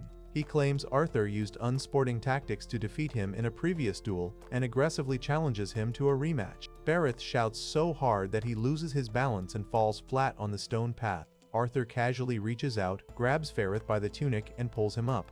He smiles warmly and completely diffuses the tension by shaking Faerith's hand. Faerith blushes in embarrassment but accepts the handshake. Faerith then mentions he is attending the upcoming cultural exchange in Zyra City as an official goodwill ambassador. He turns to Tessia and condescendingly asks if she is going as well, calling her a delicate princess who shouldn't get lost again. The insult completely enrages Tessia. She unleashes a massive punch that launches Faerith and her own pink hat high into the blue sky. Faerith crashes back onto the pavement with a giant red mark on his face, totally knocked out. Arthur quickly pulls Tessia away from the scene and scolds her for slugging a subject in public. Tessia gets highly defensive and argues she is upset because Arthur gets to go home while she cannot even join the cultural exchange. She accuses Arthur of acting like an angry old man and runs away in tears. Later that night, Arthur tracks Tessia down to her room. He stands outside her open window holding glowing green fireflies and watches her cry on her bed. He gently invites her to sneak out to the woods with him. They walk side by side down a dark forest path and set up a small campfire in a grassy field under a starry night sky. A menacing tree monster with glowing pink eyes appears in the dark forest and scares her. Arthur laughs and asks if she is still scared of ghosts, but Tessia loudly denies it. She changes the subject and asks Arthur what the human kingdom is like. Arthur admits he doesn't really know since he never got the chance to explore it. Tessia quietly asks if Arthur could just stay here in the Elf Kingdom with her instead of leaving. Before Arthur can formulate an answer, he sees that Tessia has completely fallen asleep by the warm fire. Eventually, the day of Arthur's departure finally arrives. Arthur packs his large backpack and gets ready to leave the palace. Virion hands him a golden pocket watch that functions as a compass, featuring the Aerolith family seal. Virion explains the compass will help Arthur ensure he never gets lost again and will be very useful when he decides to return. Arthur thanks Virion for the gift and promises not to overdo it with his dangerous late-night strolls. A large group of travelers, including Virion and Ferrith, gathers on a grand stone stairway leading up to the massive gates of Xyrus City. The giant gateway is flanked by two towering hooded statues and glows with intense vertical green lines. As the crowd waits, Tessia suddenly runs down the paved stone walkway calling out Arthur's name. She stops in front of him, looking incredibly sad. Arthur smiles warmly with Sylvie perched on his shoulder. He takes Tessia's hand and strictly tells her to eat properly and avoid wandering around by herself. Tessia nods and agrees. Arthur then pulls her into a tight, affectionate hug, telling her he will genuinely miss her. Tessia closes her eyes, tears streaming down her face, and hugs him back, saying she will miss him too. The massive stone gateway finally opens, releasing a blinding white light, and Arthur confidently walks through with the rest of the travelers. Arthur approaches the grand doorway of a stately building and is immediately spotted by his parents. His father, Reynolds, and his mother, Alice, stare at him in complete disbelief. They can hardly process that he is actually standing right in front of them. Arthur confirms that he has finally returned home. Reynolds and Alice rush forward and pull him into a massive hug. They cry tears of joy as they embrace their missing son. A young girl watches them from the side. She strictly tells her mother to stop crying. Reynolds turns to Arthur and tells him to take his mother and run. Arthur remembers the traumatic bandit attack from years ago. He recalls telling his father that he was already strong enough to fight with them. Adam Crench had told him to use that strength to protect his mother instead. Then someone mentioned that Alice was going to have another baby. Arthur realizes that the little girl standing in front of him is that very same baby. Arthur kneels down and introduces himself to Eleanor, telling her his full name. Alice gently explains to Eleanor that Arthur is her big brother. Eleanor is incredibly surprised to hear this. They all head inside to catch up. Alice asks Arthur how he feels and wonders if he is fully cured of the sickness he mentioned in his message. Arthur assures her he is fine now. Alice worries that he looks too skinny and asks if he has been eating properly. Arthur confirms he has been eating well. Reynolds jokingly accuses Alice of interrogating the boy the moment he gets home. Alice apologizes and calls Eleanor over to the couch. She reminds Eleanor about all the bedtime stories they used to share about her big brother. Eleanor is still shocked that Arthur is actually real. Arthur tells Eleanor he is incredibly happy to finally meet her. Eleanor excitedly picks up the small black dragon, Sylvie, from Arthur's lap. Arthur explains to his parents that he told them everything that happened once things settled down, but he intentionally left out the part where he met the dragon Sylvia. He explained his survival from the cliff fall as a combination of luck and subconscious magic. He also told them how he met Tessia and recovered in the Elven Kingdom. Arthur feels guilty about lying to his parents, but he knows telling them the whole truth before becoming stronger poses way too much of a risk. Reynolds asks about the small black creature. Arthur lies and claims he found a dying mana beast nest during his travels. He says he could not save the mother, so he decided to take the baby in and named her Sylvie. Eleanor happily plays with the tiny dragon. Reynolds says he is just glad Arthur is healthy. He then eagerly asks Arthur what stage his mana core is currently at. Alice scolds Reynolds for asking about magic right after their son returns home, but Reynolds insists there is no harm in comparing their growth. Arthur asks Reynolds what he has been doing lately. Reynolds proudly reveals he got a job at the Helsty auction house working as the instructor for their security team. He brags that he recently hit the deep orange stage of his mana core. The color of mana goes from black to red, orange, yellow, silver, and finally white, with each color having 3 stages. Arthur knows that since his father is an augmenter, hitting deep orange implies he has put in a massive amount of physical training. Arthur acts impressed, and then casually reveals that his own mana core is already at the light red stage. Reynolds is completely devastated to hear that his 8-year-old son has almost caught up to his power level. He curses loudly in frustration. Alice scolds him for swearing in front of Eleanor. Eleanor immediately repeats the swear word, proving Alice's point. Reynolds gets highly competitive and demands they head to the backyard to spar right now. At that moment, Vincent Helstia, Tabitha, and their daughter Lilia walk into the room. Vincent is Reynolds' boss and the owner of the auction house. Vincent is completely shocked to see that Reynolds' son is actually alive. Reynolds introduces Arthur to the Helstea family. Arthur bows politely and greets them. Vincent is thoroughly impressed by Arthur's perfect manners. Alice introduces Lilia and hopes the two kids can become friends. Lilia asks to pet Sylvie, and Arthur happily lets her. Alice mentions that they are currently living in Vincent's house, so it is good they introduce themselves before making a mess. Vincent is confused about making a mess until Reynolds explains they are about to spar in the rear garden. Vincent panics. Everyone heads outside to the massive green lawn. Vincent asks Alice if Reynolds was joking about Arthur having a light red mana core. Alice admits she was shocked too, but Arthur is a fast learner. Vincent points out that Arthur awakened his core at just 3 years old and has already progressed through 3 stages. He notes that even the top prodigies at Cyrus Academy are barely able to reach deep red.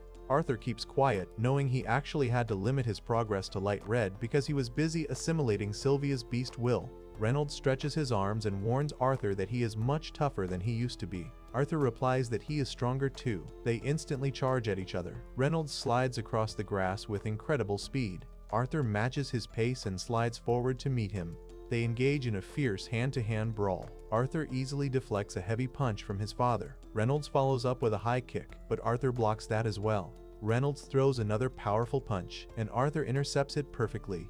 Arthur then tries to strike back, but Reynolds catches his fist. Reynolds tells him that his attacks are not quite strong enough and he needs to try harder. Arthur lunges forward again with a determined look. He throws a straight punch, but Reynolds effortlessly deflects it and sends Arthur flying through the air. Arthur recovers mid-air, flips, and delivers a downward kick. Reynolds blocks the kick. They exchange a rapid series of close-range blows. Arthur slides backward across the grass to create some distance. Reynolds smiles proudly and admits that Arthur actually managed to catch him off guard for a second. However, Reynolds announces that he is finally going to get serious. A massive, bright yellow explosion erupts around Reynolds. He stands on the field with his left arm completely engulfed in intense flames. He tells Arthur to consider himself warned. Arthur stays focused. He remembers the fundamental rules of sorcery in this world. Conjurers are able to easily learn which element they are compatible with and then master it. Augmenters, on the other hand, have a much harder time figuring out their elemental affinity and have to put in a lot of effort to realize it. Arthur compares this magic system to the concept of Ki from his past life. In his previous life, Ki was a life force that a person had complete control over.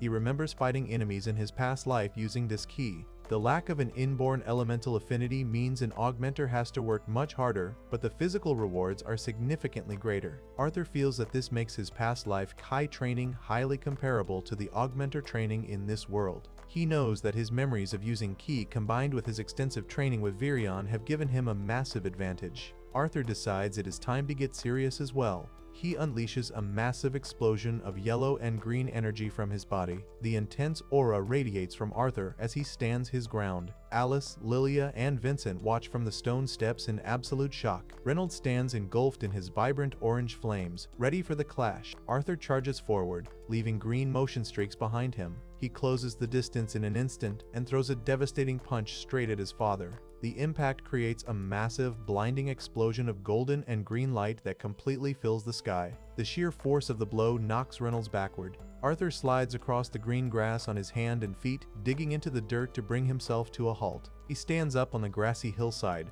totally unharmed by the fiery collision. He reflects on how his past life experiences made his training with Virion so incredibly effective. Arthur then remembers a specific training session with Virion in the Elf Forest. Virion had praised Arthur for improving so much with the fire element and suggested they push beyond it. Arthur had asked what could possibly be beyond fire magic. In response, Arthur had focused his energy and emitted a blinding golden light from his hand. He had managed to surround his entire body with powerful, crackling arcs of golden electrical magic. He had successfully unlocked the lightning element. Back in the present, Reynolds decides to escalate the fight. He summons a massive, swirling blaze of intense yellow fire that takes the shape of a giant dragon. He unleashes his advanced fire magic. Alice, Lilia, and Vincent watch in sheer terror. However, Arthur is not worried at all. He smiles confidently as white electrical energy begins to crackle and swirl all around his body. He reaches his hand out toward a nearby stone fountain. The flowing water of the fountain instantly freezes into a massive, jagged structure of glowing blue ice. Vincent is completely bewildered and screams that using water elemental magic should be impossible for Arthur.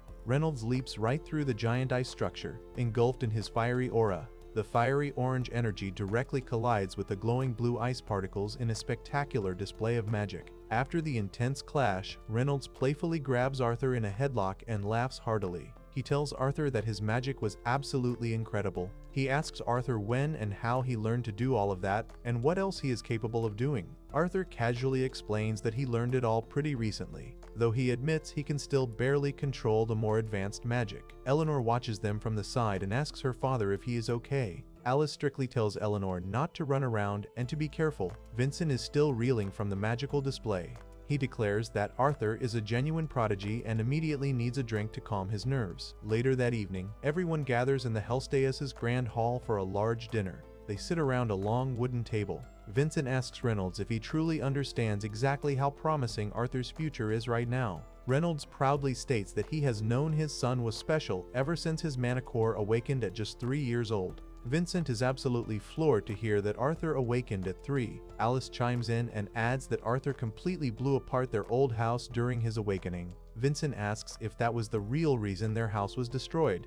Reynolds just laughs off the memory. Vincent then proposes a serious idea. He suggests enrolling Arthur in Xyrus Academy. Arthur is slightly surprised by the suggestion. Reynolds is completely shocked, pointing out that Xyrus Academy is the most prestigious magic academy on the entire continent. Tabitha agrees with her husband's idea. Vincent explains that considering Arthur's unbelievable potential, he and Tabitha would be more than happy to invest in his future. He formally offers to pay for Arthur's entire tuition, so Reynolds and Alice will not have to worry about the cost. Alice is incredibly grateful for their kindness, but she expresses deep concern. She points out that Arthur is only 8 years old, and she is not sure the academy would even accept someone that young. Vincent confidently reveals that he is actually good friends with the director of Xyrus Academy through his auction house work. He promises that if he talks to the director directly, he can easily get Arthur admitted. Before Vincent can finish his sentence, Arthur politely interrupts him. Arthur thanks Vincent for the generous offer, but he firmly states that he has not seen his family in a very long time. He makes it clear that he wants to spend time with them right now, not get shipped off to a magic school. Vincent quickly apologizes and admits he got a little too far ahead of himself. Arthur adds that the intense sparring match wore him out more than he expected, so he asks to be excused for the night. Arthur leaves the dining hall and begins walking down a massive hallway. He wonders to himself if he should have kept his mouth shut during dinner. Suddenly, Lilia calls out to him. She warns him that if he keeps walking that way, he will end up getting lost in the basement. Arthur turns around and sees her standing there. Lilia smiles and tells him to follow her because she knows the perfect spot to hang out. She leads him into a cozy kitchen area. Lilia happily announces to the staff that they have a guest. The elderly maid, Maria, greets Lilia and jokingly asks Arthur if he is the boy who torched the garden she spends so much time maintaining. Arthur quickly apologizes for the mess he made during the spar. Lilia tells him not to worry because Maria is just poking fun at him. Arthur is surprised by how talkative Lilia is now, noting that she barely said a single word earlier. Lilia ignores him and eagerly asks the staff if they have any leftover duck, specifically requesting the fatty pieces. A mustached butler warns Lilia to be mindful of what she eats, reminding her that her mother was recently upset about her gaining weight. Lilia gets defensive and states that they agreed never to discuss her weight. She proudly claims that she is just a healthy, growing girl. She blissfully cuts into a plate of sliced meat while Arthur and the maids watch her. Maria quietly explains to Arthur that Lilia always comes to the kitchen to eat whenever she is feeling stressed out. Arthur is confused and asks why a young girl would be stressed. Maria explains that Vincent and Tabitha desperately want Lilia to awaken as a sorcerer, even though neither of them possesses any magical abilities themselves. Lilia also wants to become a sorcerer, but Maria notes that it places an enormous amount of pressure on such a young child. Arthur watches Lilia eat and realizes how difficult her situation must be. Later that night, Arthur goes to his bedroom. Reynolds and Alice come in to tuck him in. Alice sits on the bed and tells Arthur that she still cannot believe he is actually back home with them. She affectionately notes how grown up and handsome he looks now. She tells him that no matter how much his appearance has changed, he is still their beloved son on the inside. Arthur asks if he really looks that different, but Alice assures him he is still the exact same smart and kind boy she always knew. Reynolds places his hand on Arthur's shoulder and proudly states that knowing his son will become the strongest sorcerer in the world is only the second best news he received today. The best news was simply having him back. Alice then brings up Vincent's offer regarding Xyrus Academy. She tells Arthur that Vincent only made the offer out of genuine concern for his future, so he shouldn't be offended. Arthur smiles brightly and promises he knows the Hellstaeus did not mean anything bad by it. Alice wishes him a good night, and they leave him to rest. The next morning, Arthur wakes up and runs downstairs with Sylvie perched happily on his shoulder. When he reaches the bottom floor, he is completely shocked to see his former adventuring party, the Twin Horns, waiting for him. Angela Rose immediately rushes forward and crushes Arthur in a massive, suffocating hug. She cries out that she is so relieved he is safe and missed him terribly. Arthur struggles to breathe in her tight grip. Durden Walker waves and notes that Arthur has gotten much bigger than he remembers. Arthur high-fives the giant conjurer and agrees. Adam Crench jokingly complains that everyone was supposed to keep smiling for Arthur's sake, but Jasmine Flamesworth is already crying. He also points out that no one seems to care about the Black Mana Beast sitting on Arthur's shoulder. Helen Shard tells Arthur to just ignore Adam. Jasmine steps forward with tears in her red eyes. She kneels down, hugs Arthur tightly, and completely breaks down. She apologizes profusely for her mistake years ago, begging Arthur to forgive her for letting him fall off the cliff. Arthur gently comforts her. Adam and Helen watch from the hallway and agree that they do not need to step in and stop the emotional reunion. After calming down, the entire group moves into the living room and sits around a wooden coffee table. Arthur is surprised to learn that the Twin Horns traveled all the way from Etistan City just to see him. Helen explains that the pay they received made the long trip absolutely worthwhile. Adam complains that Helen was the only one who had any trouble on the journey. Angela explains that they took a few side jobs on their way back and ended up visiting a bunch of new places they had never seen before. Adam completely dismisses the sights, claiming everywhere they went looked exactly the same. Helen calls Adam out, revealing that he spent the entire trip buying weird souvenirs at every single stop. Adam gets defensive and demands to know what the problem is. Helen mentions a specific item with a weird color, and Adam insists it wasn't weird at all. Angela agrees with Helen, calling the item gross. Adam pulls the strange souvenir out to show everyone, proudly claiming it is perfectly normal merchandise. Helen yells at him to put it away. Adam argues that becoming an adventurer to learn about the world is a great thing, but Helen points out that his souvenir is far too unique. Adam shouts that literally anyone would buy an item like that. Meanwhile, in another part of the manor, Lilia sits completely alone at a table. She stares blankly ahead and clenches her hands into tight fists, clearly overwhelmed by the immense pressure her parents are putting on her. Arthur is alone in his bedroom, sitting on the wooden floor and pushing his limits as he tries to master his magical abilities. A white-stitched ball floats down toward him, but he struggles to maintain his focus. Sweat rolls down his face as he pants heavily, realizing he can only hold his concentration for a few fleeting seconds.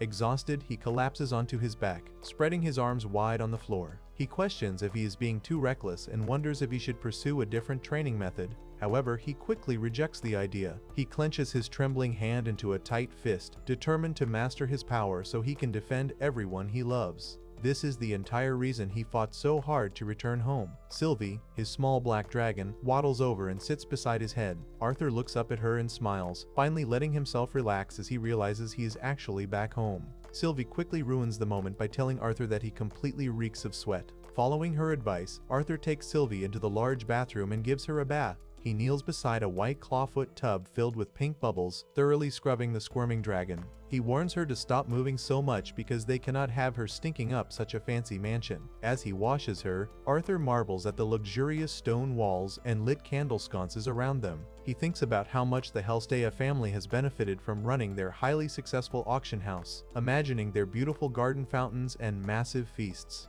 Despite the wealthy surroundings, Arthur's mind drifts to Lilia. He knows her parents, Vincent and Tabitha, desperately want her to awaken as a sorcerer. The problem is that neither of them possesses any magical abilities, and their intense expectations are putting a massive amount of pressure on the young girl. Arthur wipes Sylvie down with a towel, watching her happily pop out from behind the bedsheet surrounded by sparkles, but he cannot shake his concern for Lilia's stressful situation. To get Arthur ready for the city, Alice takes him to a vibrant pink barbershop. A flamboyant, muscular barber with a heart-patterned headband happily gets to work, calling Arthur an unpolished gem. He promises to make the boy shine like a star and quickly trims his hair. Afterward, Alice dresses Arthur in a sharp new outfit. They meet up with Eleanor and Lilia in the sunny town square of Xyrus City. The girls are amazed by Arthur's neat appearance. Arthur feels a bit embarrassed and asks why he needs to dress up so much. Alice explains that the Hellsta auction house is a massive attraction, drawing even disguised royalty, so they absolutely cannot have Arthur walking around looking shabby.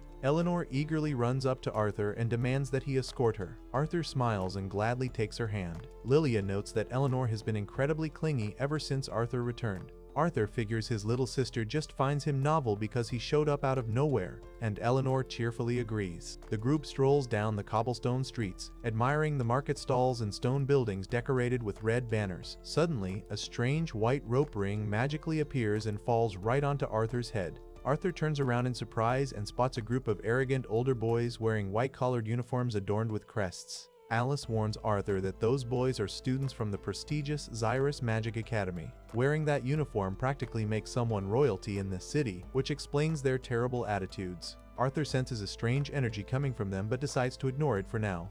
As they continue exploring, Arthur spots 3 vibrant gems displayed on pedestals inside a shop window. Alice explains that they are beast cores, which are magical magic cores taken directly from defeated mana beasts. These cores can heavily amplify the power of anyone who holds them. Arthur is completely shocked to learn that beast cores can simply be bought and sold in regular shops. Alice mentions that a core containing a beast can sell for over 100 gold coins. Arthur realizes that amount of money could fund someone's life for 250 years back in his old world. Alice promises to arrange it so Arthur can check out the beast cores at the next auction, but Arthur insists he is already satisfied with the beast he currently has. Hearing this, Lilia begs her mother to buy one of the cheaper cores from a weapon store so she can try to awaken her magic. Alice firmly shuts her down, stating that buying an expensive core is not a shortcut to becoming a sorcerer. Lilia tries to argue, but Alice refuses to discuss it further. The group eventually sits down at an outdoor cafe to relax. Arthur notices Lilia sitting quietly, looking incredibly depressed. He realizes that Lilia's mother is not the one pressuring her, meaning her father's massive expectations must be causing all her stress. Arthur looks away for a brief moment, and when he turns back, Lilia is completely gone. He quickly leaves the cafe and tracks her down to a narrow alleyway. He follows her into a dimly lit armory filled with swords, shields, and suits of armor.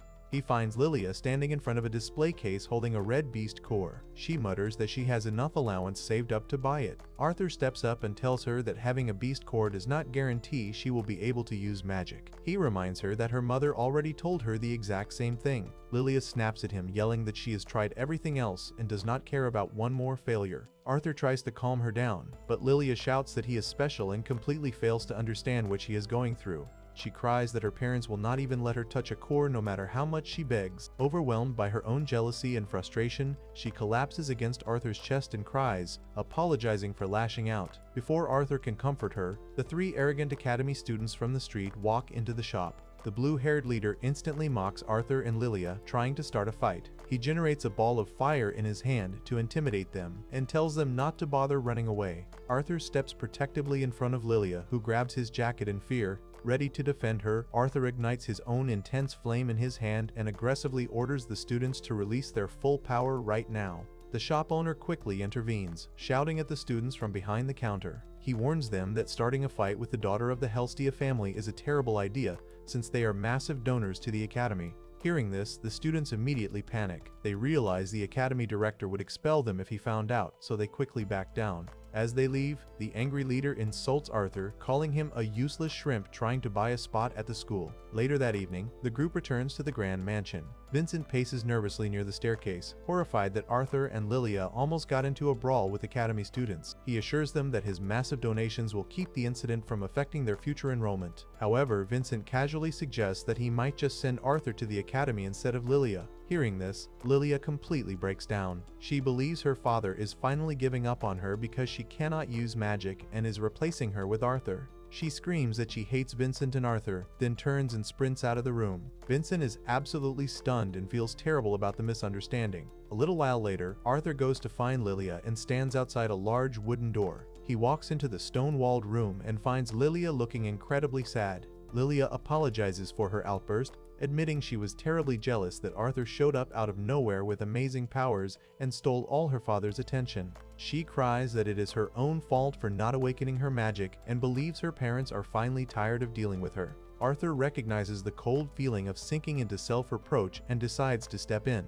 He gently cups Lilia's face with his hands and tells her he understands exactly how hard she is trying. He holds her hand and channels his mana, creating beautiful glowing green orbs of light between them. He explains that a girl he met while he was lost taught him about these lights, and they are his absolute favorite. He assures Lilia that her parents see her effort and only want her to be happy.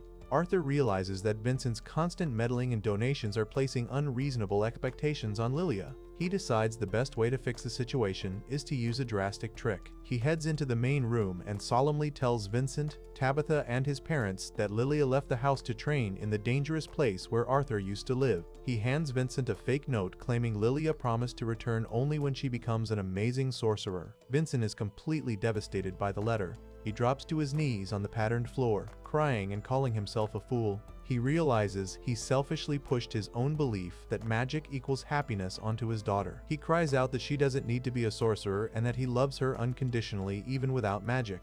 At that exact moment, Lilia steps out from behind the gold-trimmed door. Having heard every single word, she tearfully apologizes to her parents for lying, while Arthur also steps forward and apologizes for pulling such a cruel trick on them. Vincent and Tabitha immediately rush over and pull Lilia into a massive, emotional hug. Vincent reassures Lilia that she does not have to attend the academy if it causes her so much pain. However, Lilia wipes her tears and insists that she still wants to go. She declares she wants to learn how to use magic so she can become a sorcerer who makes other people happy, just like Arthur does. Seeing her incredible determination, Arthur decides to personally help Lilia awaken her mana. He gathers everyone in the room and instructs Lilia and Eleanor to sit down on the floral rug.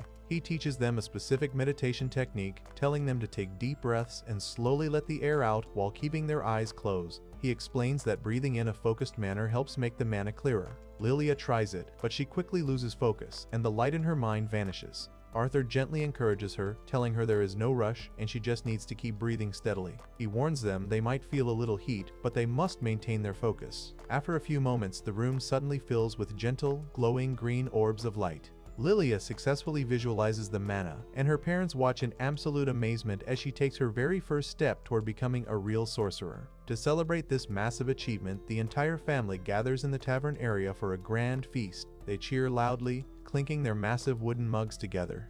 The staff brings out plates piled high with fatty duck, exactly what Lilia had requested earlier. As they enjoy the food, Arthur warns Lilia that it might take 2 or 3 years for her power to fully stabilize. He tells her it will be a lot of hard work, but she must keep practicing her breathing exercises every single day. Lilia happily agrees, her face lighting up as she wonders what kind of magical elements she will eventually be able to use. The group continues to laugh and celebrate around the table. As Arthur watches everyone having a great time, his thoughts shift toward the upcoming event at the Helsty auction house. With his new life finally settling down, he wonders what kind of rare and amusing items will be up for sale. When Arthur and his family arrive at the Helsty auction house, they are immediately blown away by its massive size and castle-like architecture. Tabitha reassures Alice that they are dressed perfectly for the high-class event, while Arthur eagerly anticipates seeing all the rare items Vincent has managed to collect. Walking down the red-carpeted grand hall, they pass by several glass display cases holding incredibly valuable beast cores and ornate statues. Arthur finds the high-quality items fascinating and notes that this is a prime opportunity to see what wealthy aristocrats and adventurers are buying. They soon spot Reynolds acting as the head of security, looking very sharp in his black suit and red armband. He barks strict orders to his guards to keep their heads on a swivel and avoid any mistakes. Eleanor thinks her dad looks totally different and incredibly cool, and Alice promises to tell Reynolds about the compliment later. Eventually, everyone takes their seats as Vincent steps onto the brightly lit stage to kick off the 10th anniversary auction. He introduces the guests of honor sitting on the elevated balcony, announcing the presence of King Blaine Glader, Queen Priscilla, Prince Curtis, and Princess Kathleen. Arthur observes the royal family and notes that the king seems exceptionally popular among the citizens as the crowd cheers wildly. Vincent starts the bidding with a beautifully crafted sword that can channel electricity to paralyze enemies. The bidding starts at 50 gold pieces, and Arthur watches the price climb, making a mental note to try applying elemental enchantments to his own weapons in the future. Next, Vincent showcases some creepy gray stone masks, but Arthur's attention is pulled away when Alice asks where Sylvie went. Arthur realizes his little dragon is missing, and leaves the auditorium to track her down. Back on stage, Vincent presents a world lion cub locked inside a metal cage, explaining that the rare beast has the potential to grow into a powerful A-class monster. Princess Kathleen immediately points out that she wants the cub, so King Blaine drops a massive bid of 1,000 gold coins right out of the gate. With no one daring to outbid the ruler of the country, the king easily secures the magical pet. He hands the responsibility of raising the cub to Prince Curtis, warning him that his success will depend entirely on his own efforts, and Curtis eagerly accepts the challenge. Meanwhile, Sylvie wanders through the auction house hallways and accidentally bumps into Sebastian, an older gray-haired man serving as the royal conjurer and personal bodyguard to the king. Sebastian is instantly captivated by the unique black dragon and kneels down to inspect her. Arthur arrives just in time and politely asks the man to hand his partner back. Sebastian assumes Sylvie is an auction item that Arthur just bought, noting that the boy is very lucky to own such a docile creature. However, Arthur clarifies that Sylvie is his personal companion and tries to walk away. Sebastian's greed gets the better of him, and he blocks Arthur's path, demanding that the boy leave the beast behind. He claims that he has been searching for a mana beast worthy of his abilities, and insists that only a royal conjurer like him can tap into Sylvie's full potential. Arthur flatly refuses the ridiculous demand. Sebastian tries to assert his dominance by launching a massive stream of fire down the hallway, telling Arthur to be grateful for the opportunity to form a contract with him. When Arthur remains completely unfazed by the flames, Sebastian loses his temper. He brags about his status as a royal servant and threatens to hold Arthur's entire family responsible if the boy continues to defy the crown. Hearing his family threatened is the absolute last straw for Arthur. He unleashes an overwhelming wave of terrifying killing intent that instantly floods the entire building. His right eye glows bright blue, and yellow markings appear on his face as the sheer pressure of his magical aura shatters the grand stained glass windows. The massive surge of bloodlust plunges the auction house into total chaos, forcing everyone inside to their knees in sheer panic. Even the king and his elite guards are completely paralyzed by the terrifying presence. Arthur quickly snaps out of his rage and realizes he let his emotions get the better of him. He rushes to check on his family, apologizing to his father for ruining the security detail, but Reynolds is completely focused on organizing the evacuation and tells Arthur not to worry about it. Sometime later, King Blaine summons Reynolds to a private room to discuss the massive security failure.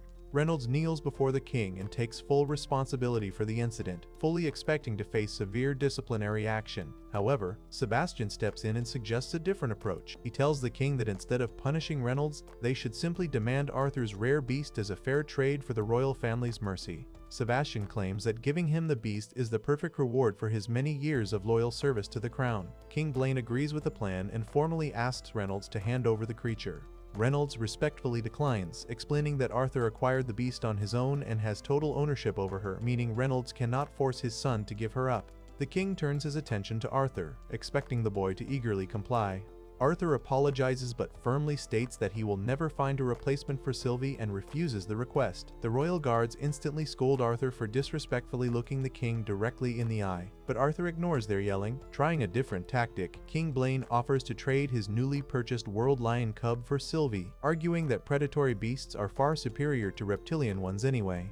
Arthur rejects the trade yet again, making it abundantly clear that he has absolutely no intention of relinquishing or selling his partner. The king is completely dumbfounded and furious that a child has rejected his direct requests 3 times in a row. Arthur then pushes the envelope even further by asking the king a hypothetical question, wondering exactly what price it would take for the king to willingly sell his own children. This blatant disrespect shatters the king's pride and completely enrages Sebastian. Unable to handle the humiliation, Sebastian orders the royal guards to execute the arrogant boy on the spot. 2 heavily armored knights charge at Arthur with their spear and sword drawn, but Arthur effortlessly intercepts them. He knocks both elite soldiers out in a blinding flash of yellow energy, leaving them unconscious on the decorative floor. Shocked that a child just decimated the royal guard, Sebastian decides to handle things himself. He points his ornate golden staff at Arthur and unleashes a massive torrent of fire. Arthur decides to end the fight instantly. He pushes his magical core to its absolute limit, causing a brilliant blue aura to erupt from his eye. Utilizing a highly advanced technique, Arthur manages to step entirely outside the normal flow of time, rendering Sebastian's powerful spells completely useless. He moves faster than the eye can track and brutally shatters Sebastian's leg, leaving the royal conjurer agonizing on the floor. Standing victoriously over the defeated mage, Arthur coldly tells Sebastian to remember his place and understand that his royal status means absolutely nothing in the face of true power. The king watches the brutal and overwhelming display in utter shock. However, maintaining the time-stopping ability takes a massive toll on Arthur's young, undeveloped physical body. Unable to sustain the strain, Arthur collapses unconscious onto the floor right in front of the horrified royal family. He eventually wakes up in his bed, suffering from a severe headache. He realizes that overexerting his abilities was far too reckless and acknowledges that he desperately needs more training to handle his own power. His mother, accompanied by Sylvie, rushes into the room, relieved to see him awake. Alice uses her advanced healing magic to fully restore his energy, surrounding him with warm, glowing light particles. Wanting to clear his head and get a change of scenery, Arthur goes on a shopping trip with Alice to the bustling market square of Xyrus City. They browse through the vibrant stalls decorated with festive red bunting, and Alice buys a cute pink heart-shaped hair clip. She hands it to Arthur and suggests he be the one to give it to Eleanor as a gift. Arthur worries about their financial situation, assuming that Reynolds definitely lost his prestigious security job after the massive disaster at the auction. Alice laughs and quickly reassures him, revealing that she has actually been making a substantial income on her own. With Tabitha's help and noble connections, Alice has been successfully selling her high-quality healing products to wealthy aristocrats all over the city. When Arthur and Alice return to the Helstia mansion carrying their shopping bags, they walk straight into a tense meeting. Vincent and Reynolds are sitting in the drawing room with a royal emissary wearing a red suit and glasses. The emissary formally apologizes on behalf of King Blaine and places a large red bag filled with gold coins on the coffee table as a gesture of goodwill. He explains that the king considers the matter entirely settled and has already fired the 2 royal guards who attacked Arthur. Reynolds angrily points out that the king let the guards off incredibly easy considering they actively tried to murder a child, but the emissary coldly counters that Arthur was the one who defied the crown first. Arthur then asks what happened to Sebastian, curious about the fallout from their fight. The emissary provides a completely fabricated cover story claiming that Sebastian was relieved of his position and sent for medical treatment. According to the official royal report, Sebastian's injuries were supposedly caused by his own spell backfiring after the guard's mana reflected off Arthur. Arthur and Reynolds know this is a total lie designed to protect the royal family's pride and hide the fact that a child crippled their top mage, but they decide to play along with the narrative. Before leaving, the emissary strongly advises Arthur to learn some proper manners, warning him that not everyone in the world will be as forgiving as their ruler. Once the emissary is gone, Reynolds tells Arthur to keep the bag of gold coins, noting that the money will definitely come in handy for whatever he decides to do next. Later that night, Arthur sits alone in his dark bedroom, deeply reflecting on the entire ordeal.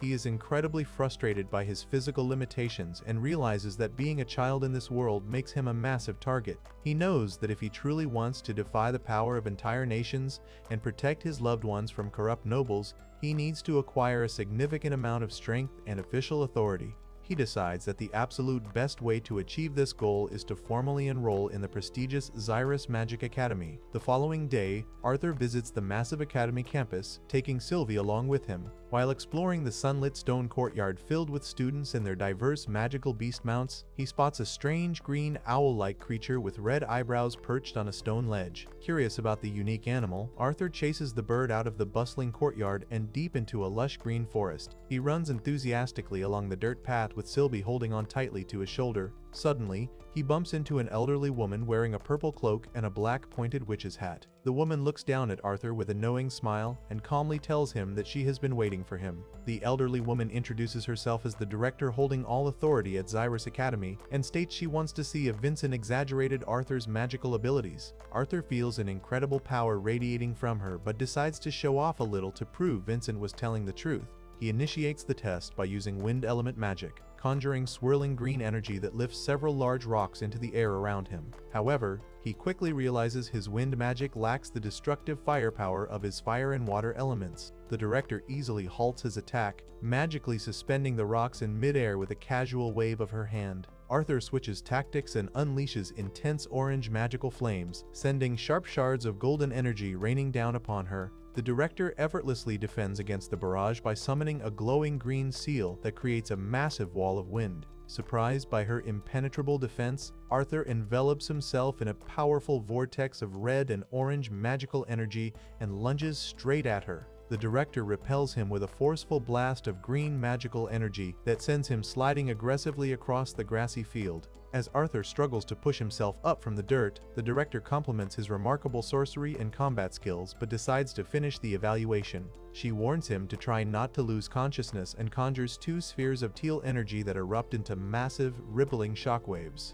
The magical ripples surge over Arthur, causing him immense pain and forcing him to his knees as he realizes she is utilizing the incredibly rare element of sound. The director dissipates her magic and announces that he passes the test. She expresses a desire to teach him personally due to his impressive wind magic and correctly guesses he can also use the earth element. Arthur admits he can use water as well, realizing she has completely seen through all of his hidden capabilities. Deciding to be entirely blunt, Arthur proposes a formal negotiation. He tells the director he needs her influence and authority to protect his family from any future threats. In exchange for her sharing that political power, he promises to enroll at the academy in 3 years when he is the same age as the other children and revere her as his master. The director smiles and notes that not even the royal family attempts such bold negotiations, questioning why he wants to wait 3 years when starting his studies immediately would make him much stronger. Arthur explains he wants to live his life to the fullest by becoming an adventurer and learning about the world first. The director accepts his terms and agrees to complete the deal once he officially convinces his family.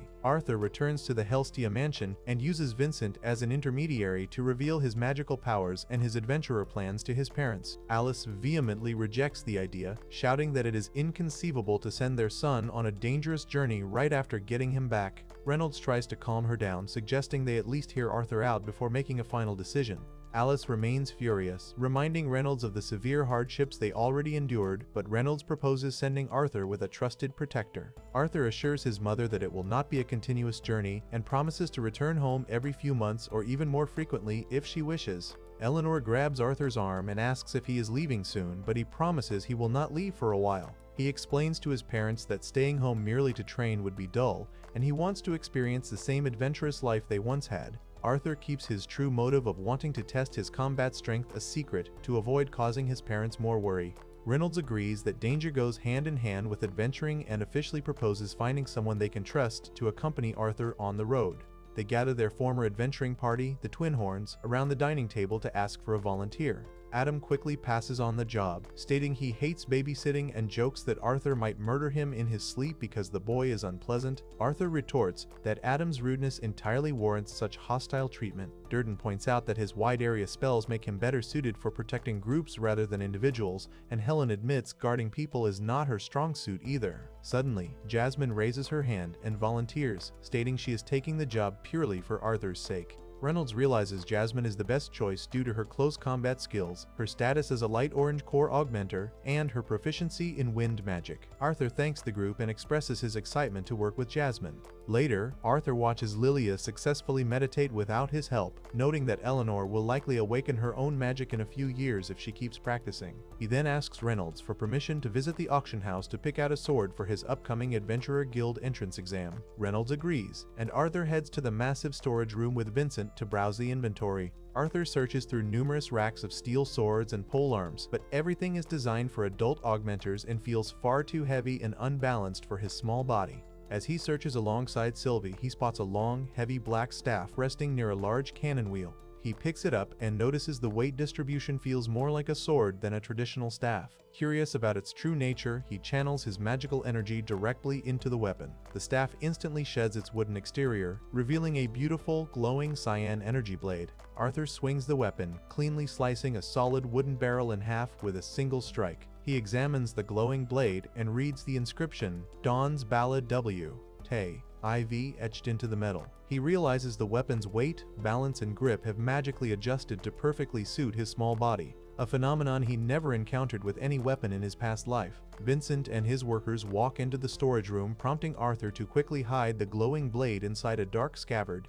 Vincent examines the sheath sword and notes it feels a little off balance, but Arthur claims he took a liking to it anyway. When Vincent asks about the staff Arthur has strapped to his waist, one of the workers explains it was an unidentified item dumped by an old man that several appraisers deemed to be nothing more than a sturdy stick. Arthur asks if he can keep it for practice, and Vincent happily gifts it to him since Arthur addressed him respectfully as uncle. Over the next few weeks, Arthur spends his time practicing with his new sword, sparring with Reynolds in the garden, and preparing his travel checklist. Eventually, his 9th birthday arrives, and the family throws a massive outdoor banquet in the garden to celebrate. They fill a large round table with meat skewers, fish, bread, and a giant strawberry cake. After everyone finishes eating, they move into the living room to exchange gifts. Alice and Reynolds present Arthur with a black gauntlet featuring silver plating and 3 green gemstones. Alice explains she personally enchanted the gems with healing magic to keep him safe. Next, Vincent and Tabitha give the family a pair of gold rings. They give one ring with a red gemstone to Alice and a plain gold ring to Arthur.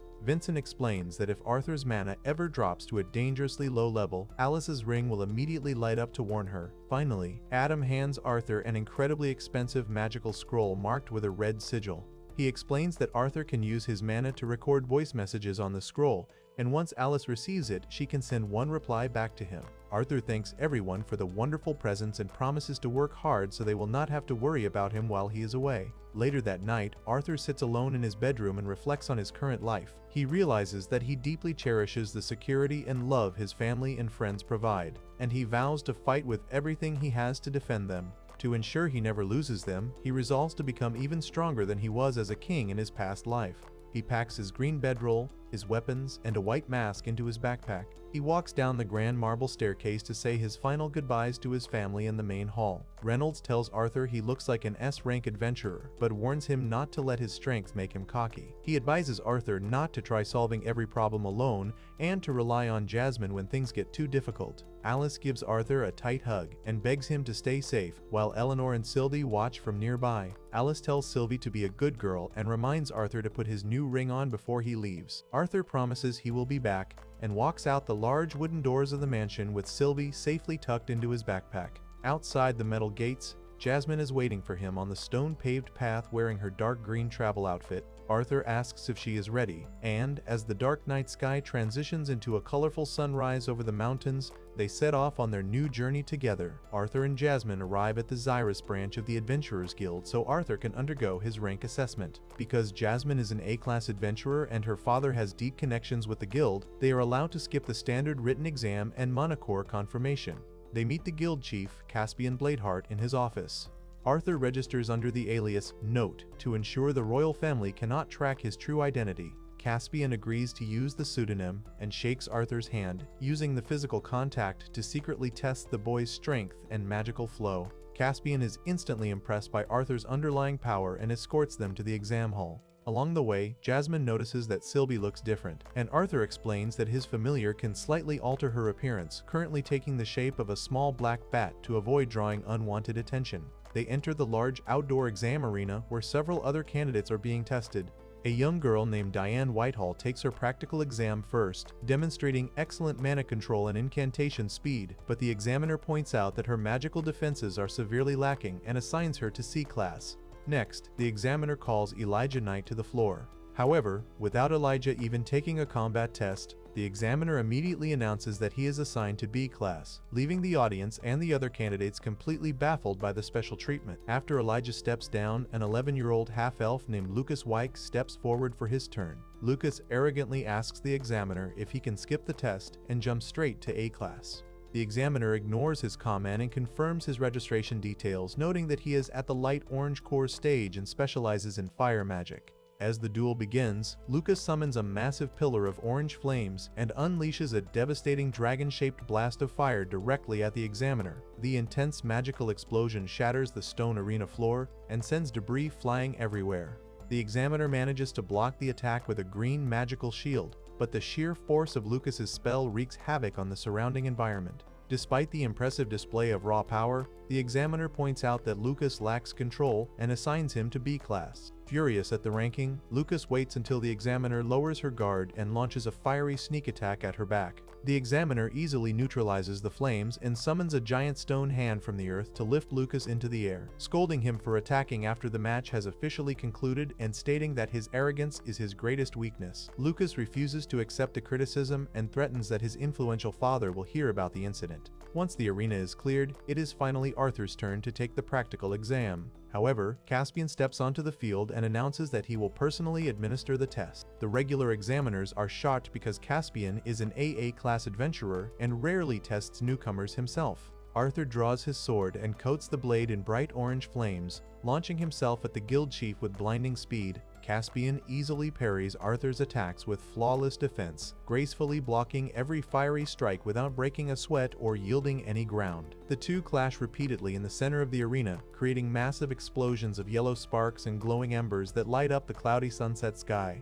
Despite landing no direct hits, Arthur puts up an incredible fight, pushing his physical body to its absolute limits while raining down magical energy. However, Arthur quickly realizes that his movements are slightly awkward because his physical body is still too young and undeveloped to properly execute the advanced sword techniques from his past life. After the intense duel concludes and the smoke clears, Caspian officially registers Arthur as a B-class adventurer and hands him his golden guild plate. Later, Caspian holds a private meeting with the other examiners to discuss the unprecedented event of assigning 3 children to B-class in a single day. They discuss the recent lifting of the kingdom's prohibition on elf and dwarf adventurers, which explains the sudden influx of diverse candidates. Caspian explains that Lucas belongs to the Wykes family, a noble house notorious for using questionable methods to produce powerful mages, heavily implying that Lucas is the child of an elven slave. As for Elijah, Caspian reveals that the boy is a human raised by dwarves in the Darv Kingdom and is backed by a powerful guarantor that the guild cannot overrule. When the examiners ask about the masked boy named Note, Caspian admits he knows very little about his true identity, but finds it fascinating that his guarantor belongs to the Flamesworth family, who are renowned for their unmatched fire magic. Caspian notes that while Arthur's fire spells were incredibly potent, his true potential lies in his extraordinary swordsmanship, predicting that Arthur will become an absolute monster on the battlefield once his physical body fully matures. Meanwhile, Arthur spaces out in the guild hallway, realizing that since coming to this new world, he has relied far too heavily on his magical abilities and has severely neglected the diligent sword training that made him so strong in his past life. His duel with Caspian made him acutely aware of his physical shortcomings. Suddenly, Lucas approaches Arthur and Jasmine in the hallway, acting incredibly smug. He asks if there was a secret B-class gathering he wasn't invited to and accuses them of excluding him because he broke the rules during his exam. When Elijah and Jasmine tell him to back off, Lucas grabs Arthur by the collar, declaring that even within the same rank, there are different levels of power. Jasmine immediately steps in and orders Lucas to stop, forcing him to release his grip. Annoyed by the unwanted attention, Arthur and Jasmine decide to leave the guild and head straight to their first training destination. They travel to a beast pasture, a relatively peaceful grassy valley surrounded by mountains where lower-class adventurers usually go to train and gather basic materials. Jasmine explains that they are using the area as a stepping stone before heading to more dangerous territories. As they walk through the lush green fields, they stumble upon a destroyed carriage and several heavily injured adventurers lying in the grass. Suddenly, a massive 4-tusked boar monster with glowing red eyes and thick armor plating bursts out of the nearby forest. Jasmine quickly realizes that the mutated beast is not native to the area and guesses that someone captured it alive, only for it to escape and wreak havoc. The giant boar locks eyes on them and charges across the field at terrifying speed, its heavy hooves tearing up the dirt and leaving a massive cloud of gray smoke in its wake. Realizing they cannot outrun it, Jasmine tells Arthur to flee while she draws her short swords and intercepts the monster. She uses her incredible speed to leap onto the boar's back and strikes its thick hide repeatedly, leaving white streaks of energy in the air, but her blades barely leave a scratch on its heavy, metal-like armor. The boar violently shakes her off, forcing her to leap away before she gets crushed by its massive tusks. Arthur rushes in and catches Jasmine before she hits the ground, gently setting her down on the grass. Realizing that he can no longer afford to hesitate or hold back his true strength, Arthur draws his glowing blue sword and steps between Jasmine and the charging beast. He channels a massive amount of magical energy, engulfing himself in a swirling vortex of red and orange flames. He dashes forward with incredible speed and traps the giant boar inside a spherical cage of glowing fire, completely restricting its movement. Before the beast can break free, Arthur delivers a devastating fiery slash with his blade, cutting the monster down in a single strike and leaving its massive carcass burning in the grass. Later that evening, as the sun sets over the mountains, Arthur and Jasmine stand near the defeated boar while the other adventurers secure the area. Jasmine playfully pinches Arthur's cheek, scolding him for looking so calm and wishing he would show a little more worry during life-threatening situations.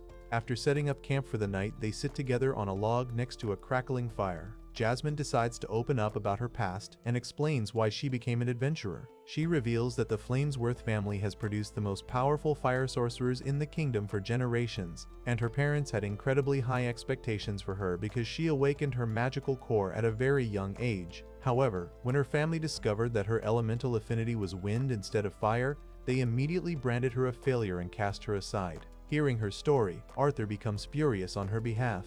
He firmly states that while mana cores have different levels of power, there is absolutely no hierarchy when it comes to the elements themselves, and a mage's true strength depends entirely on how well they use their abilities. Jasmine laughs warmly at his outburst, admitting that she has never seen him get so worked up before. Arthur realizes that his sudden anger stems from his past life as King Grey, where he was also labeled a failure and treated poorly before he fought his way to the top. Jasmine continues her story, explaining that she used to be cold and isolated until she met the Twin Horns. Her adventuring party taught her how to cooperate, how to communicate, and most importantly, how to trust others. As Arthur listens, he looks up at the starry night sky and wonders if he can ever truly change from the ruthless, solitary king he used to be. He clenches his fist and reaches out toward the stars, firmly resolving to believe in his own ability to change so that he can always protect the people he loves. Meanwhile, far away in the elven kingdom of Elenoir, Tessia is using a heavy, glowing green magical orb to spy on Arthur.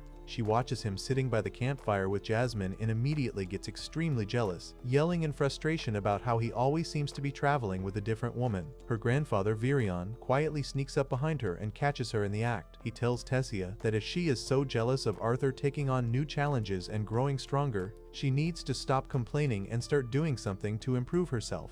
To help her, Virion hands her an ancient, thick blue book filled with advanced magical techniques and encourages her to begin her own training. 2 entire years pass since Arthur and Jasmine began their journey.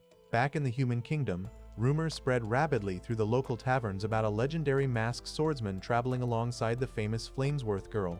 Arthur has grown taller and much stronger during his time in the wilderness, and as he stands on a dirt path with Jasmine by his side, he adjusts his white mask and prepares to set out on the next leg of their adventure. Arthur reflects on his past life as King Grey, remembering how he sat on a throne and commanded his soldiers. He recalls his battles in stone arenas where he fought with a glowing turquoise blade and defeated numerous opponents. He also remembers standing in a futuristic city as silver missiles rained down from the sky, causing massive explosions. Standing in a blood-splattered room, he acknowledges that as a king, he took countless lives and committed numerous sins. Despite his dark past, he feels grateful to be granted a second life. In the present, Arthur, going by his adventurer alias Note, is out on a quest with Jasmine. Jasmine goes over their mission details, explaining that contact with the village near the Beast Glades has been lost, and they need to investigate.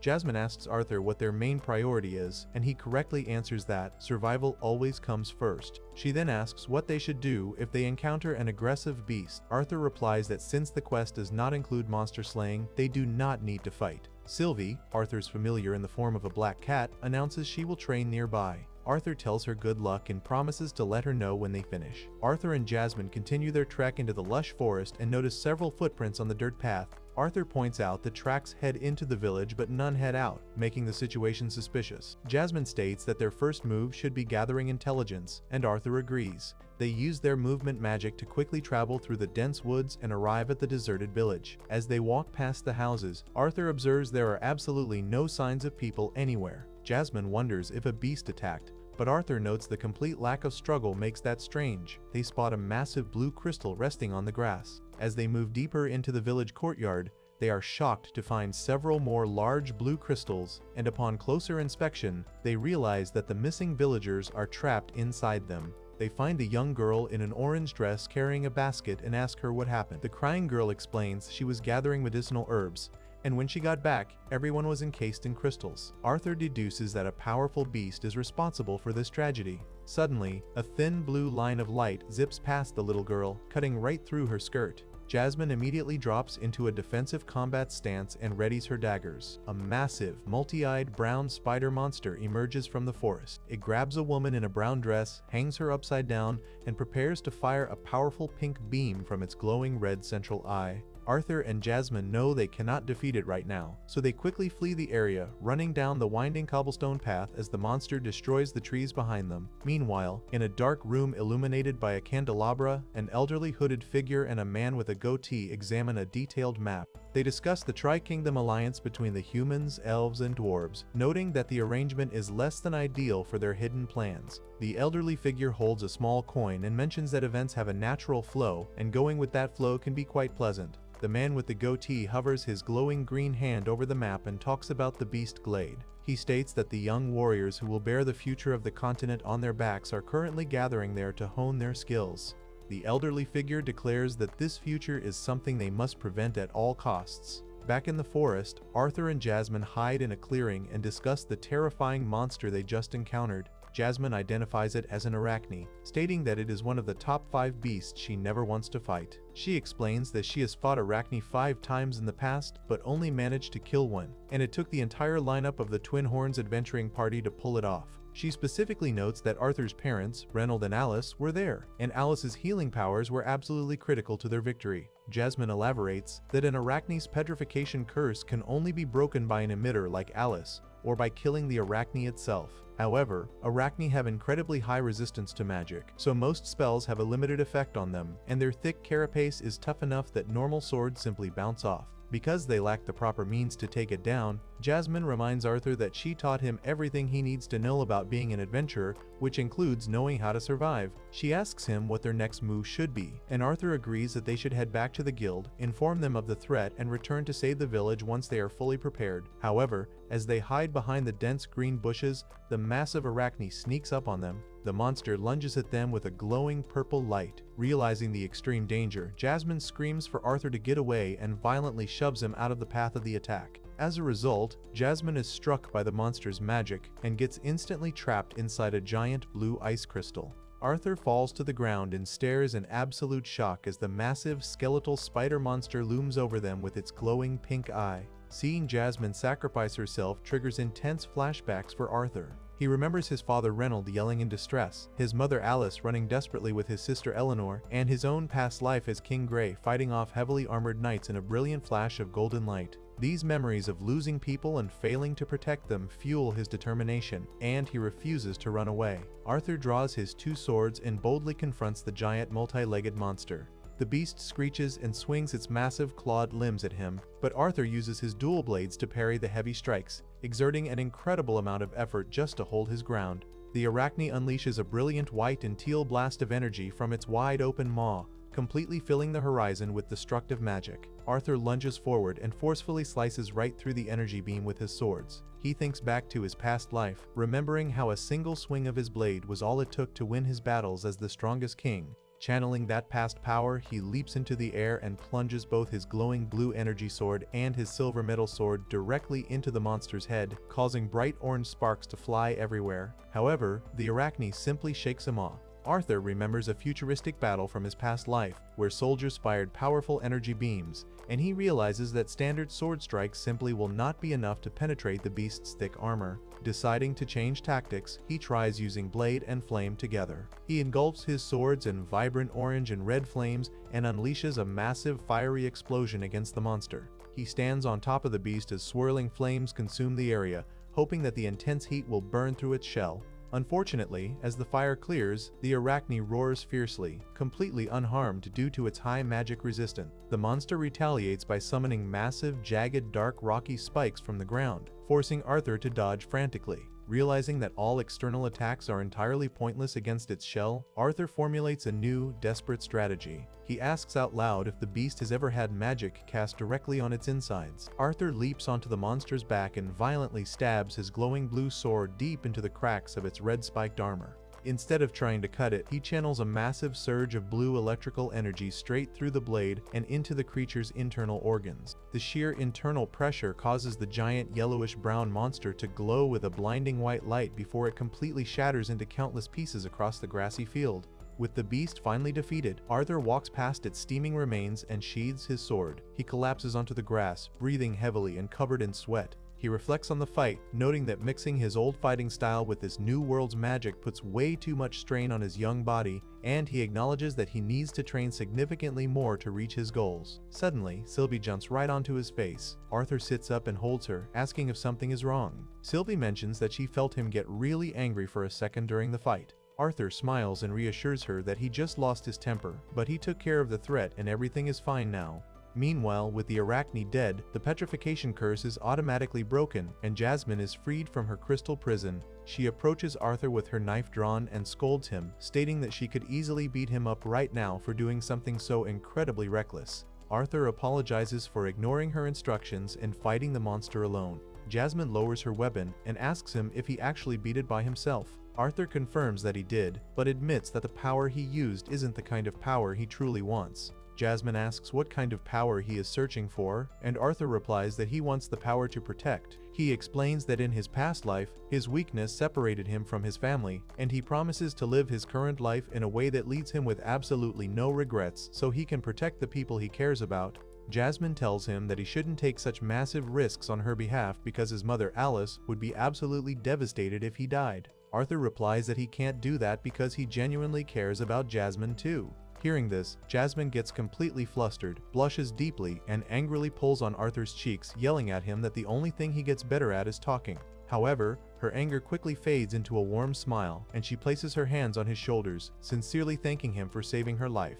Arthur tells her not to mention it. They look at the defeated Arachne and Jasmine suggests they should collect its valuable mana core, but they ultimately leave it behind. Later that night, Arthur and Jasmine arrive at a bustling medieval tavern to report their success. Inside, they meet up with a boy with glasses and the arrogant noble Lucas Wykes. When Arthur tells them about fighting the Arachne, the boy with glasses is amazed they survived. But Lucas immediately accuses Arthur of lying, stating that Arachne never come to the surface and demanding to see the mana core as proof. Since they didn't collect the core, Arthur instead pulls out the Arachne's massive yellow cursing eye of petrification and slams it onto the wooden table. The entire group stares at the giant monster head in absolute awe, realizing it is the real deal. Lucas is briefly surprised but quickly recovers his smug attitude, boasting that a mana beast like that would still be no match for his elite skills. Arthur sarcastically tells Lucas that he will be sure to call him for help next time. Lucas ignores the comment and confidently storms out of the tavern.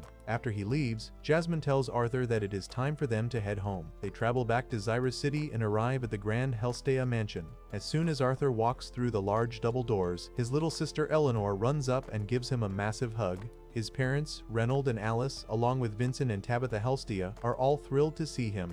They gather in the elegant living room, and Vincent excitedly asks to hear about Arthur's epic adventure. Arthur casually mentions that he fought an Arachne and beat it by focusing his attacks on a single spot and casting magic on its insides. Instead of being impressed, Alice becomes completely furious. She immediately forces both Arthur and Jasmine to kneel on the floor in front of everyone. Alice aggressively scolds them for breaking their promise to avoid dangerous situations, screaming that an Arachne is a top-tier beast that they should have run from immediately. Jasmine sincerely apologizes for letting the situation escalate, but Arthur tries to defend her, taking full responsibility for the fight. Alice refuses to listen to his excuses and continues yelling, deeply upset that Arthur risked his life. Reynolds steps in and tries to calm Alice down, advising Arthur to simply follow Jasmine's instructions next time. He points out to his wife that while the situation was incredibly dangerous, Arthur did an amazing job surviving and making it back home. Hearing this, Alice finally breaks down and cries, revealing that she doesn't care about his achievements and is just terrified of losing him. Arthur smiles gently and promises his mother that he will not make her worry so much in the future. Later, Arthur and Jasmine head out to the mansion's paved courtyard for a sparring match. Jasmine hands Arthur a wooden practice sword and declares that they will not use any magic for this duel. They clash their wooden swords fiercely, moving with incredible speed and leaving bright yellow streaks of light in the air. During the intense exchange of blows, Arthur realizes what he truly lacked in his past life. He understands that despite being a powerful king, he had no one to defend. But in this life, he finally has a family and friends to protect, and he needs more power to ensure their safety. They finish their sparring match, and Arthur thanks Jasmine for the lesson. As he looks up at the bright blue sky, he casually wonders what his childhood friend Tessia is currently up to. Meanwhile, far away in a dusty mountainous landscape, Tessia is stranded on top of a massive round boulder wedged tightly between two jagged cliffs. Covered in dirt and surrounded by her equally miserable companions, Tessia screams and cries in absolute frustration, demanding to know why no one ever warned her about how awful this training would be. As Tessia endures her grueling training, she thinks back to her childhood and the harsh lessons she was taught about the world. She was always told that humans are terrifying creatures who only seek to take lives, steal wealth, and strip elves of their dignity. For a long time, she believed this was the absolute truth, especially after she was violently kidnapped by a group of human slavers in a dark forest. However, her perspective completely changed the day a young human boy named Arthur risked his life to save her from her captors, proving that not all humans are inherently evil. Now older and ready to begin her own journey as an adventurer, Tessia sits in a bustling wooden tavern with her elf companions, Ferrith and Vio. They spread a detailed map across their round wooden table and discuss their plans to hunt wild boars in human territory. Ferrith complains that her grandfather, King Virion, is treating them like simple handymen by sending them on such menial quests. Vio quickly shushes him, reminding them that they must act properly since they are representing the proud Elenoir kingdom. Suddenly, a bald, drunk human man bumps into their table. Instead of backing down, Tessia immediately kicks him right in the crotch, sending him flying backward. This sparks a massive bar brawl, and another angry man hurls a wooden mug full of beer straight at Tessia's face. She effortlessly blocks the projectile with a glowing green magical shield, but the humans continue to attack. Deciding she has had enough, Tessia unleashes a powerful wave of water magic that completely floods the tavern, blasting the aggressive men through the heavy wooden doors. After the chaotic tavern fight, the trio travels through a vast mountainous landscape in a carriage pulled by armored wolf-like creatures. As they ride into the golden sunset, Ferrith explains that even though the Three Kingdom Treaty brought an official end to the war between humans, elves, and dwarves, the racial tensions are still incredibly high. Because the hearts of the regular citizens are still steeped in conflict, the treaty is practically useless on a local level, making it crucial for Tessia to serve as a positive example for her people.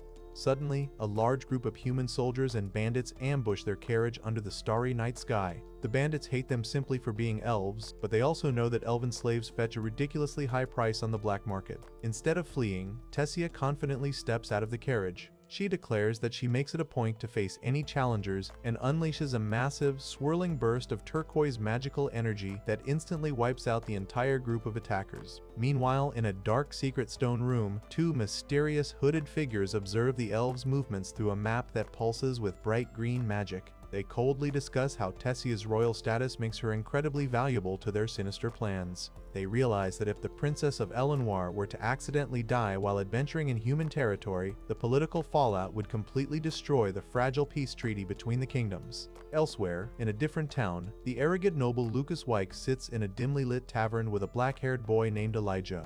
Lucas proudly brags about how his powerful family is willing to overlook racial conflicts and welcome elves into their bloodline just to produce stronger mages. He summons a bright orange flame in his hand and arrogantly declares his ambition to become the absolute greatest mage on the entire continent. Arthur, currently disguised as the masked adventurer Note, sits at a nearby table and overhears the entire conversation.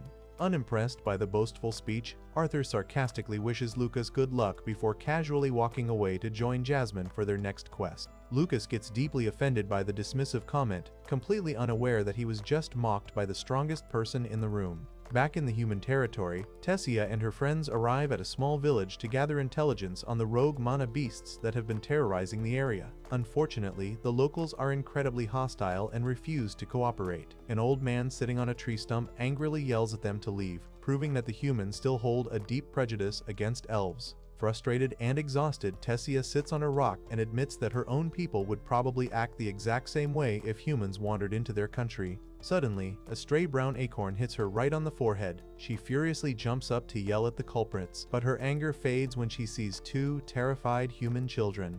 The kids apologize and reveal that a giant boar has been attacking their village from the east. Tessia thanks them for the crucial information, proudly flexes her muscles, and promises the kids that she will get rid of the monster for them.